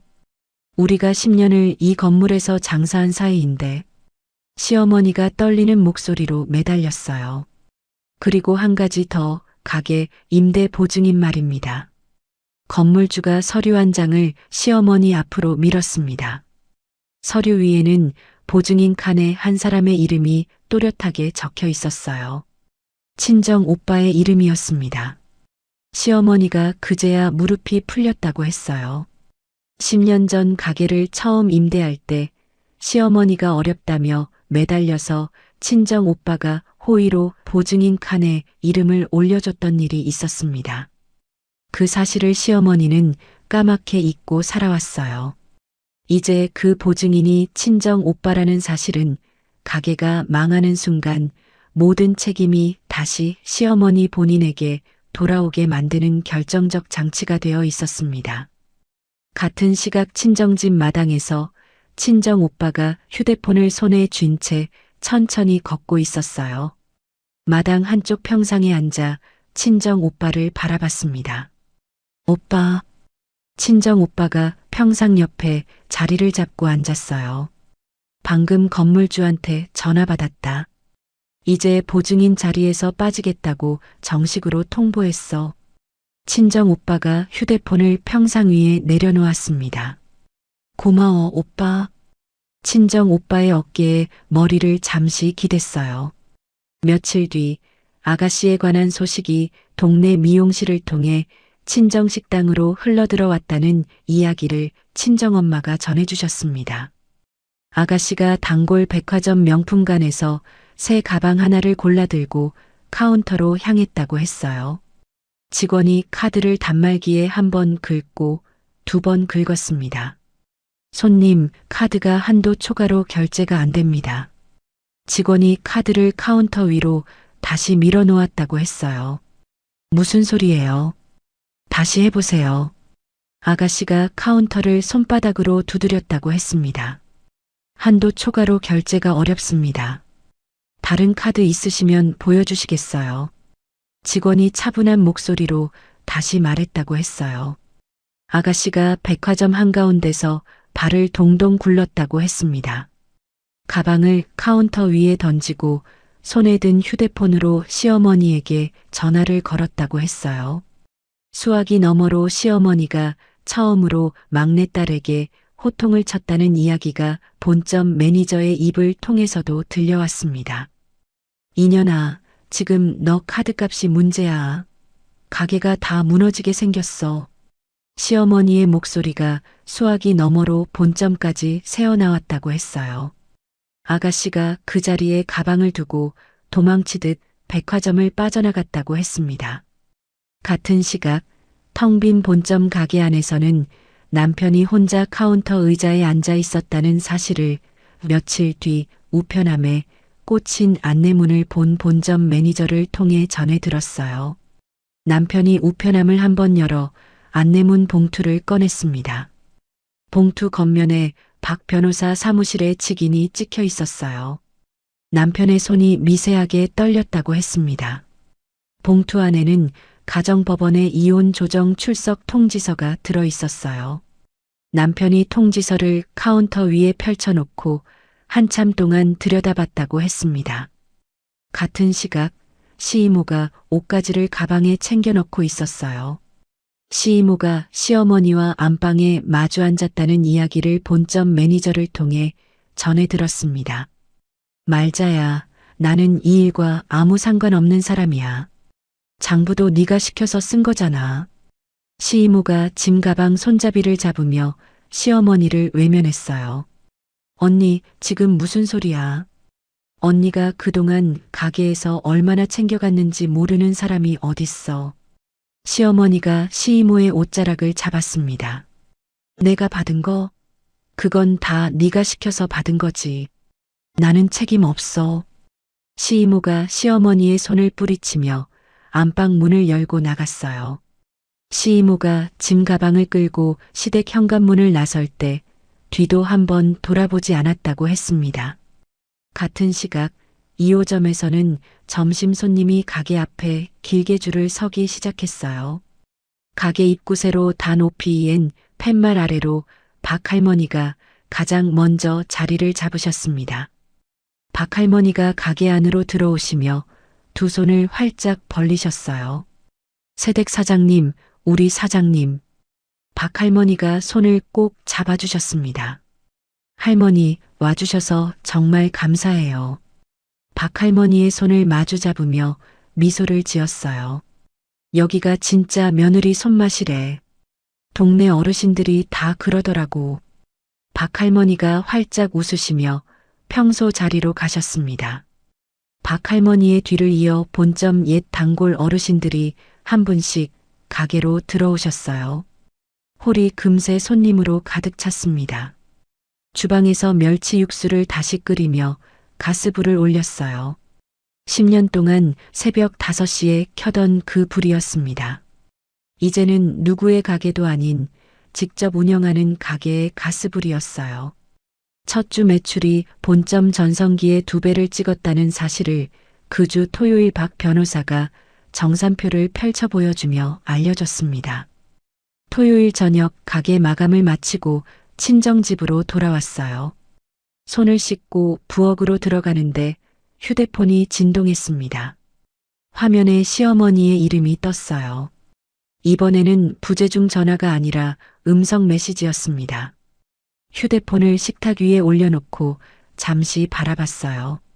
박 변호사가 옆자리에 앉아 휴대폰 화면을 함께 들여다봤습니다. 한번 들어봐. 박 변호사가 짧게 말했어요.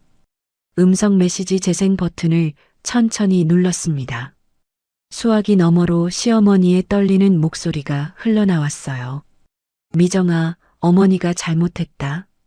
시어머니의 목소리가 한번 끊겼습니다. 내가 그동안 너한테 너무 모질게 했어. 한 번만 용서해줘. 가게 다시 살려줘. 시어머니의 목소리가 흐느낌으로 바뀌었어요. 음성 메시지 중간에서 손가락으로 일시정지 버튼을 눌렀습니다. 휴대폰을 박 변호사 쪽으로 천천히 밀었어요. 정훈아, 이거 증거 보관함에 넣어줘. 박 변호사를 바라보며 차분하게 말했습니다. 박 변호사가 휴대폰을 자기 쪽으로 끌어가 자료 보관 폴더로 옮겼어요. 식탁 의자에서 천천히 자리에서 일어났습니다. 부엌 창문 너머로 친정집 마당이 어둠 속에 잠겨 있었어요. 친정엄마가 따끈한 미역국 한 그릇을 식탁 위에 다시 내려놓아 주셨습니다. 미정아, 한 그릇 더 들어라. 오늘 가게에서 종일 서 있었잖아. 친정엄마가 옆자리에 앉으셨어요. 숟가락을 들고 미역국을 한 입 떠넣었습니다. 10년 동안 한 번도 느껴본 적 없던 편안함이 가슴 한가운데에서 천천히 퍼져나갔어요. 이혼 조정 당일 아침이 밝았습니다. 친정집 안방 거울 앞에 서서 단정한 정장 차림을 한 번 더 가다듬었어요.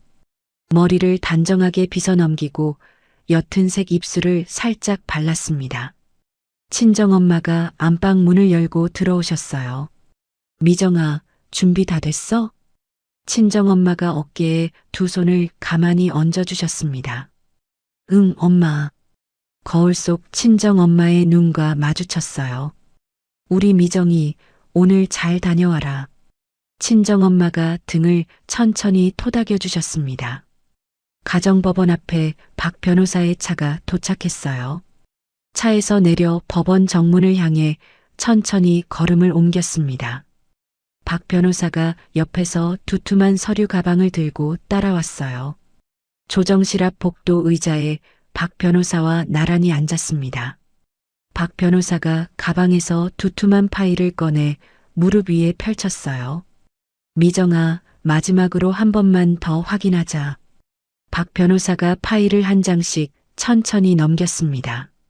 파일 안에는 10년치 일기사본, 시어머니의 폭언 녹음 파일 목록, 비자금 통장 내역, 시이모의 비공식 장부 사본, 그리고 양념 공급 거래 내역과 매출 기여도 자료들이 가지런히 정리되어 있었어요. 복도 저쪽 끝에서 발걸음 소리가 들렸습니다. 고개를 들어 복도 끝을 바라봤어요. 시어머니가 검은 외투를 어깨에 걸친 채 천천히 걸어오고 있었습니다. 옆에서 남편이 어깨를 잔뜩 움츠린 채 따라 들어왔어요. 두 사람의 얼굴이 며칠 사이에 푹 패어 있었습니다. 시어머니가 복도 의자에 자리를 잡으려다가 다리에 힘이 풀리는 듯 잠시 휘청거렸어요. 남편이 시어머니의 팔을 받쳐주며 의자에 앉혔습니다. 서류 파일을 무릎 위에 가지런히 올려놓고 정면을 바라봤어요. 조정실 문이 열리고 직원이 안쪽에서 손짓으로 안내했습니다. 박 변호사와 함께 조정실 안으로 들어갔어요. 조정실 한가운데 긴 테이블이 놓여 있었고 가운데 의자에 조정위원 한 분이 자리를 잡고 계셨습니다. 테이블 한쪽 자리에 박 변호사와 나란히 앉았어요. 맞은편에 시어머니와 남편이 차례로 자리를 잡았습니다. 시어머니가 자리에 앉자마자 다리가 풀린 듯 의자 등받이에 깊숙이 몸을 기댔어요. 조정위원이 안경을 축혀 올리며 입을 열었습니다. 양쪽 자료부터 살펴보겠습니다. 조정위원이 차분한 목소리로 절차를 시작했어요. 박 변호사가 가방에서 두툼한 파일을 꺼내 테이블 위에 펼쳤습니다. 조정위원 앞으로 파일을 천천히 밀었어요. 조정위원이 파일을 한 장씩 천천히 넘기기 시작했습니다. 10년치 일기 사본을 한 장 한 장 들여다보는 동안 조정실 안에는 종이 넘기는 소리만 들렸어요. 조정위원의 미간이 차츰 좁아졌습니다. 다음 자료로 넘어가자 시어머니의 폭언이 적힌 녹취록이 차례로 펼쳐졌어요. 녹취록 위에 적힌 글자들을 조정위원이 한 줄씩 천천히 읽어 내려갔습니다. 시어머니의 얼굴이 점점 창백해졌어요.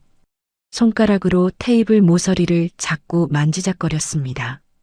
남편이 어머니를 한번 슬쩍 쳐다보고 다시 시선을 떨궜어요. 다음 장으로 넘어가자 시어머니의 비자금 통장 내역이 펼쳐졌습니다. 매달 가게 매출에서 빠져나간 금액과 시이모 명의로 옮겨진 차명 계좌 자료가 함께 놓여 있었어요. 조정위원이 통장 사본을 손가락으로 짚어가며 한 번씩 고개를 끄덕였습니다. 옆에 앉은 남편이 처음 보는 자료들이라는 듯 입을 살짝 벌렸어요.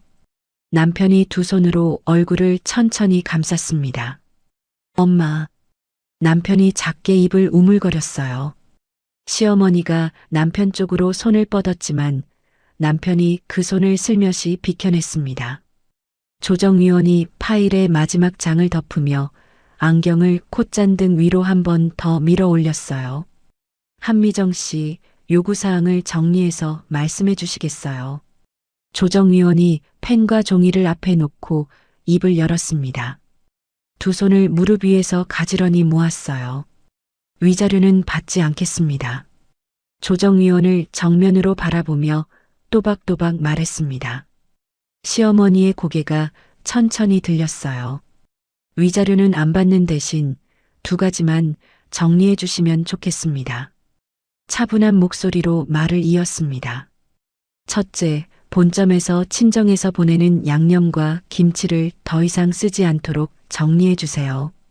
본점 이름을 그대로 둔 채 친정 손맛으로 영업하는 일이 더 이상 없도록요. 손가락 하나를 들며 또박또박 말했어요. 조정위원이 종이 위에 펜을 천천히 움직였습니다. 둘째, 결혼 기간 동안 가게 매출에 제가 기여한 부분에 대해서만 정당하게 나눠받겠습니다. 그 이상은 바라지 않습니다. 손가락 두 개를 펴며 말을 마쳤어요. 조정실 안에 잠시 정적이 흘렀습니다. 시어머니가 어깨를 들썩이며 작은 흐느낌을 시작했어요. 미정아. 시어머니가 떨리는 목소리로 이름을 불렀습니다. 조정위원 쪽으로 시선을 둔 채 시어머니를 외면했어요. 미정아, 어머니가 진짜 잘못했다. 한 번만 봐줘. 한 번만. 시어머니가 테이블 위에 두 손을 모아 비비기 시작했습니다. 남편이 시어머니의 팔을 잡으며 작게 속삭였어요. 엄마, 그만해. 남편의 목소리가 처음으로 떨렸습니다. 조정위원이 헛기침을 한 번 하며 분위기를 정리했어요. 한미정 씨 요구사항은 정리되었습니다. 황두식 씨와 본점 사장님 쪽에서 받아들이시면 오늘 조정안이 성립됩니다. 조정위원이 펜을 내려놓고 양쪽을 차례로 바라봤습니다. 남편이 천천히 고개를 끄덕였어요. 시어머니가 손등으로 눈가를 닦으며 작게 고개를 끄덕였습니다. 박 변호사가 옆에서 살짝 어깨를 한번 두드려줬어요. 조정안의 도장을 찍는 동안 시어머니의 어깨가 계속 떨렸습니다. 도장을 마지막으로 내려놓고 조정실 문을 향해 자리에서 일어났어요. 복도로 나오자 시어머니가 뒤에서 따라 나왔습니다. 법원 정문 앞 계단을 천천히 내려가는데 등 뒤에서 시어머니의 목소리가 들렸어요. 미정아, 한 번만 살려줘. 어머니 한 번만. 시어머니가 법원 앞도로 한복판에 주저앉으며 통곡했습니다. 지나가던 사람들이 발걸음을 멈추고 쳐다봤어요. 박 변호사가 옆에서 팔꿈치를 살짝 받쳐줬습니다. 뒤를 한 번도 돌아보지 않고 박 변호사의 차를 향해 천천히 걸음을 옮겼어요. 차에 올라타 안전벨트를 매는 동안에도 법원 앞에서 시어머니의 통곡 소리가 멀어지지 않았습니다. 박 변호사가 시동을 걸며 옆 얼굴을 살폈어요. 미정아, 괜찮아? 박 변호사가 운전대를 잡으며 조심스럽게 물었습니다. 괜찮아. 앞 유리창 너머 도로를 바라본 채 짧게 대답했어요. 차가 법원 정문을 빠져나갔습니다. 며칠 뒤 저녁 친정집 거실에서 텔레비전을 켰어요.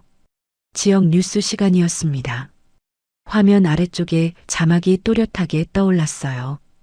유명 백반집 운영자, 며느리 학대와 탈세 혐의로 검찰 송치. 기자의 멘트가 시작되자 화면이 본점 가게 앞으로 넘어갔습니다.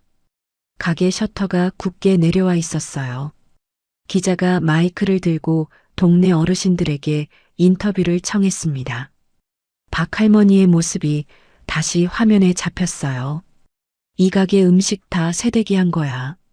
우리 동네 사람들은 진작부터 다 알고 있었어. 박 할머니가 손가락으로 가게를 가리키며 또렷이 말씀하셨습니다. 옆에 서 계신 또 다른 단골 어르신이 말씀을 보태셨어요.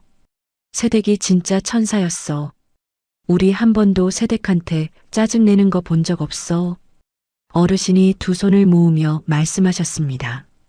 화면을 바라보던 친정엄마가 옆에서 두 손을 잡아주셨어요. 우리 미정이 동네 어르신들이 다 알고 계셨네. 친정엄마의 손이 따뜻하게 손등을 감쌌습니다.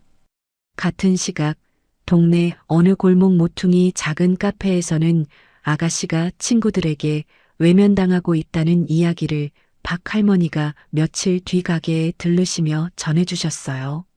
아가씨가 카페 안쪽 자리에서 친구들을 기다렸지만 친구들 중 한 명도 약속 자리에 나오지 않았다고 했습니다. 아가씨가 휴대폰을 한참 동안 들여다보며 빈 의자만 바라봤다고 했어요.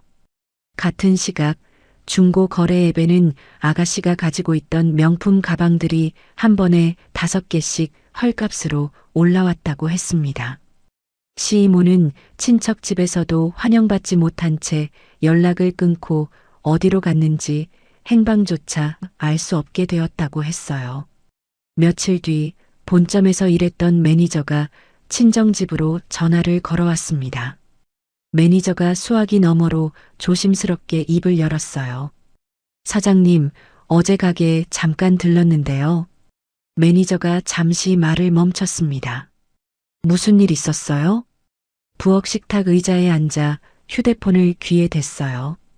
두식 씨가 텅 빈 가게 안에 혼자 앉아 있었어요. 카운터 의자예요. 매니저의 목소리가 조용했습니다. 휴대폰을 든 손에 잠시 힘이 들어갔어요. 두식 씨가 사장님이 두고 가신 앞치마를 손에 쥐고 한참을 울었어요.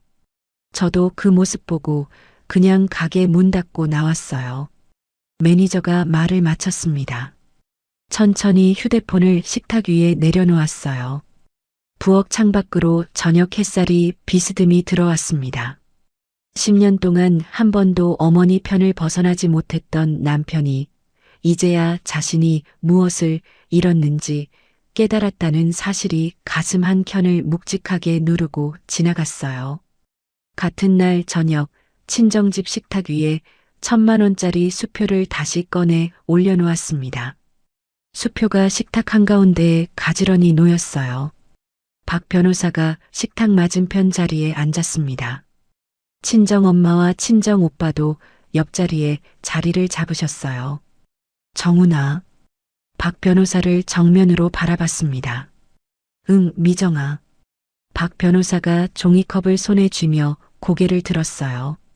이 돈, 동네 독거 어르신들 무료 백반 후원금으로 전액 기부하려고. 수표를 손가락으로 한번 가볍게 짚었습니다. 우리 동네에 혼자 끼니 거르시는 어르신들 많잖아. 박할머니 같은 분들이 늘 챙겨주신 마음을 이렇게라도 돌려드리고 싶어서. 손바닥을 식탁 위에 가지런히 올린 채 차분하게 말했어요. 박 변호사가 천천히 고개를 끄덕였습니다. 잘 생각했어, 미정아. 내가 절차 도와줄게. 박 변호사가 옅게 미소를 지었어요. 친정엄마가 옆에서 두 손을 모아 가슴 앞에 가져다 대셨습니다. 친정오빠가 어깨를 한번 토닥여줬어요. 수표를 다시 핸드백 안쪽 깊숙한 칸에 천천히 넣었습니다. 부엌 창밖으로 저녁 하늘이 붉게 물들어 있었어요. 10년 동안 가슴에 묻어뒀던 모든 것이 한꺼풀씩 벗겨지고 그 자리에 새로 채워 넣을 마음 한 칸이 비로소 비워지는 기분이 들었습니다. 이혼이 확정된 지 석 달이 지난 어느 봄날 아침이었습니다. 동네 큰 길가 모퉁이에 새각의 간판이 올라갔어요. 미정인의 백반, 친정엄마 손맛 그대로. 단정한 글씨가 햇살 아래에서 또렷하게 빛났습니다. 가게 앞 길가에는 개업 화환들이 양쪽으로 줄지어 늘어섰어요. 화환마다 동네 단골 어르신들과 친정식당 손님들이 보내주신 이름들이 빼곡하게 적혀 있었습니다. 새벽 5시, 평소와 같은 시간에 눈이 떠졌어요. 이번 새벽엔 시댁 2층이 아니라 친정집 안방이었습니다. 이불을 단정하게 정리하고 옷장에서 새로 마련한 하얀 앞치마를 꺼냈어요. 가게 주방에 들어서자 친정엄마가 먼저 와 계셨습니다. 엄마, 일찍 오셨네. 앞치마 끈을 허리에 두르며 친정엄마 쪽으로 다가갔어요. 우리 미정이 첫 소치인데 엄마가 같이 끓여줘야지. 친정엄마가 솥뚜껑을 손으로 한번 닦으셨습니다. 엄마, 목이 잠시 메어왔어요. 친정엄마가 등을 토닥여 주셨습니다. 자, 우리 미정이가 손 좀 보태라. 친정엄마가 멸치 한 줌을 손에 쥐어주셨어요. 함께 솥에 멸치를 넣고 가스불을 올렸습니다. 육수가 천천히 끓어오르며 가게 안에 익숙한 향이 퍼졌어요. 10년 동안 시댁 주방에서 매일 새벽 끓이던 그 향이었습니다. 이번엔 누구의 며느리도 아닌 가게의 진짜 주인으로 솥 앞에 서 있었어요. 오픈 시간이 다가오자 가게 앞 유리문 너머로 손님들의 그림자가 줄을 서기 시작했습니다. 문을 열러나가는데 가장 앞에 박 할머니가 서 계셨어요. 할머니. 가게 문을 활짝 열며 박 할머니의 손을 잡아드렸습니다. 미정 사장님, 우리 미정 사장님. 박 할머니가 두 손으로 손을 꼭 감싸주셨어요. 내가 미정 사장님 음식만 기다렸어. 그동안 얼마나 보고 싶었는지 몰라. 박 할머니의 눈가가 살짝 붉어지셨습니다. 할머니, 들어오세요. 평소 자리에 앉으셔도 돼요. 똑같이 만들어 놓았어요. 박 할머니의 팔을 살짝 부축하며 안쪽 자리로 모셨어요.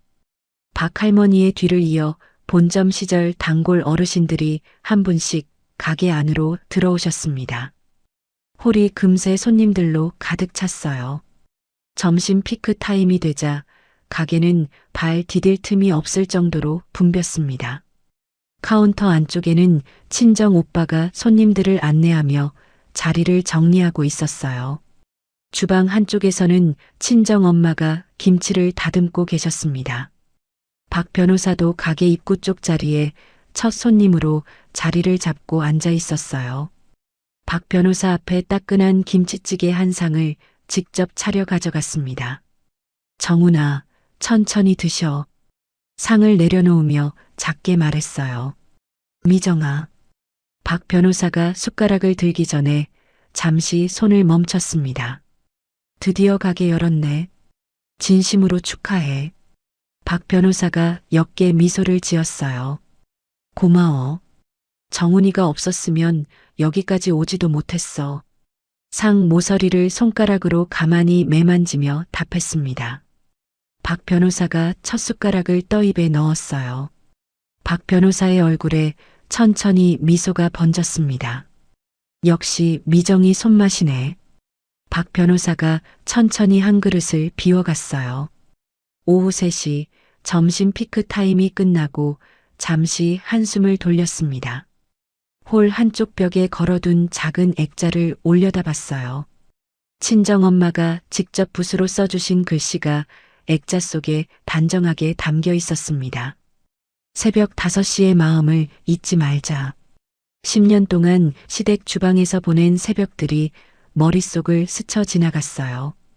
박 할머니의 따뜻한 손, 시어머니의 폭언, 카운터 안쪽 시이모의 비웃음, 명품 쇼핑백을 든 아가씨의 모습까지 그 모든 시간이 결국 지금 이 가게로 이어져 있었습니다. 손바닥으로 액자를 한번 가볍게 쓸어봤어요. 마침 새 손님이 들어오시는 소리가 들렸습니다. 따끈한 김치찌개 한 상을 다시 손에 들고 손님 자리로 향했어요. 같은 시각 옛 시댁 본점이 있던 자리는 어떻게 되었는지에 대한 소식을 박 할머니의 입을 통해 자세히 듣게 됐습니다. 며칠 전 박 할머니가 그 골목을 지나가시며 잠시 멈춰가게 앞을 살펴보셨다고 했어요. 가게 셔터에는 임대 표지판만 덩그러니 붙어 있었다고 하셨습니다. 옛 시댁 본점 자리는 아무도 들어오지 않은 채 한 달 넘게 비어 있었어요. 남편이 다른 동네 작은 분식가게에서 주방 보조로 일하고 있다는 소식도 박 할머니의 입을 통해 전해 들었습니다. 내가 그 가게 앞을 우연히 지나가다 봤는데 두식이가 거기서 그릇 닦고 있더라. 박 할머니가 가게 마감 시간에 잠시 들르시며 조심스럽게 말씀해 주셨어요. 행주의 손을 닦으며 박 할머니의 말씀을 가만히 들었습니다. 그 사람이 거기서 일하시는구나. 짧게 한마디만 답했어요. 가슴 한구석에 잠시 묵직한 감정이 스쳐갔지만 이내 가라앉았습니다. 며칠 뒤 박 변호사가 가게로 들렀어요. 마감 시간이 다 되어 가게 안에는 손님이 거의 빠져나간 뒤였습니다. 박 변호사가 카운터 앞에 잠시 멈춰서며 입을 열었어요. 미정아, 어제 그 일 정리됐어. 박 변호사가 안경을 한번 축혀 올렸습니다. 어떻게 됐어? 행주를 카운터 위에 가지런히 놓으며 박 변호사를 쳐다봤어요. 본점 사장님 재판이 어제 마무리됐어. 집행유예 판결이 났다고 들었어. 박 변호사가 차분한 목소리로 전해졌습니다.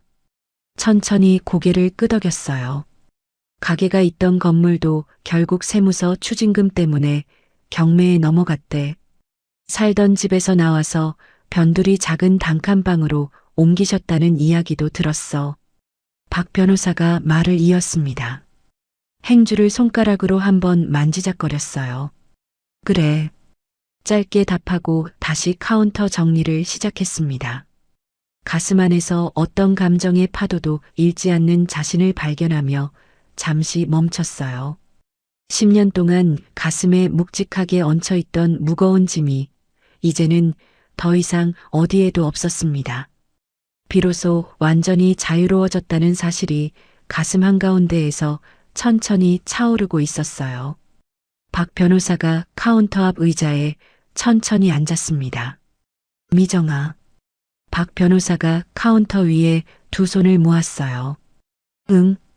행주를 카운터 옆 바구니에 넣으며 박 변호사를 바라봤습니다. 이제 진짜 사장님이 됐네. 박 변호사가 멋쩍게 웃으며 안경을 한번 축혀 올렸어요. 박 변호사의 얼굴을 정면으로 바라봤습니다. 10년 만에 학교 동창을 다시 만났던 작은 법률사무소의 응접 소파, 노트에 또박또박 글씨를 적어 내려가던 그 손 조정실에서 두툼한 파일을 펼치던 그 단정한 손길까지 박 변호사가 곁에서 한 걸음 한 걸음 함께 걸어와 줬다는 사실이 새삼 따뜻하게 다가왔어요. 천천히 미소가 입가에 번졌습니다. 고마워, 정훈아. 정말로. 박 변호사를 바라보며 또박또박 말했어요. 박 변호사가 잠시 시선을 떨궜다가 다시 고개를 들었습니다. 밤 10시가 가까워가게 셔터를 함께 내렸어요. 박 변호사가 셔터 손잡이를 잡아 천천히 내려줬습니다. 가게 앞 길가에 가로등 불빛이 부드럽게 비쳤어요. 박 변호사가 두 손을 외투 주머니에 넣으며 잠시 머뭇거렸습니다. 미정아. 박 변호사가 작게 입을 열었어요. 응. 가게 셔터 앞에 서서 박 변호사를 마주 봤습니다. 가게가 좀 더 자리 잡으면 손님이 아니라 친구로 한 끼 같이 하자. 박 변호사가 시선을 잠시 길가 쪽으로 돌리며 조심스럽게 말했어요. 박 변호사의 옆 얼굴을 가만히 바라봤습니다. 가슴 한구석이 잔잔하게 따스해졌어요. 그래, 천천히. 내가 편할 때 그러자. 천천히 고개를 끄덕이며 답했습니다. 박 변호사가 입가에 옅은 미소를 띠며 가볍게 손을 흔들었어요. 박 변호사가 길 건너편 차 쪽으로 걸어가는 모습을 잠시 바라봤습니다. 마감 정리를 마치고 가게를 나서는 길에 옛 시댁 골목을 지나가게 됐어요. 골목 입구에 다다르자 발걸음이 자연스럽게 한번 멈춰졌습니다. 10년 동안 매일 새벽 5시에 들어서던 그 가게 자리였어요. 한때 줄을 서던 가게 셔터에는 임대문이라고 적힌 종이 한 장이 바람에 펄럭이고 있었습니다.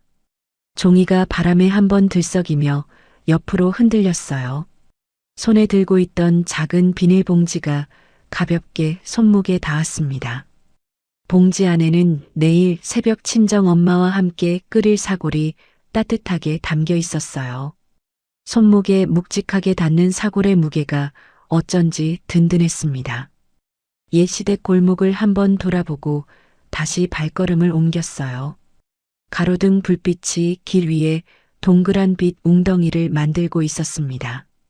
골목 모퉁이를 돌아 나오자 친정집으로 향하는 익숙한 길이 펼쳐졌어요. 길가에 늘어선 가게들 창문에서 따뜻한 불빛이 새어나왔습니다. 내일 새벽에도 어김없이 5시에 일어나 가게 주방에 첫 솥을 올릴 거예요. 이번엔 누구의 며느리도 누구의 그늘 아래에 있는 사람도 아닌 가게 간판에 이름석 자가 또렷이 박힌 사장으로서요. 손에 든 사골 봉지를 한번 고쳐 잡고 친정집을 향해 천천히 걸음을 옮겼습니다. 밤바람이 부드럽게 얼굴을 스쳤어요. 가슴 한가운데에서 따스한 무언가가 천천히 차오르고 있었습니다. 여러분, 한미정 씨의 이야기 끝까지 들어주신 여러분 정말 고생 많으셨습니다. 사실 한미정 씨가 진짜로 얻고 싶었던 건 가게도 통장도 그 1,000만 원짜리 수표도 아니었을 겁니다. 그저 새벽 5시에 일어나는 자기 자신을 인간답게 대해주는 단 한 사람, 그거 하나였겠지요. 지금 이 영상을 보시는 분들 중에도 한미정 씨처럼 묵묵히 새벽을 견디고 계신 분이 분명히 계실 거예요. 여러분, 늦지 않았습니다. 내 인생의 진짜 주인은 결국 나 자신이라는 거, 오늘 한미정 씨가 우리에게 가르쳐 준 가장 큰 지혜가 아닐까 싶습니다. 오늘도 행복하고 여유로운 하루가 되시길 바라겠습니다.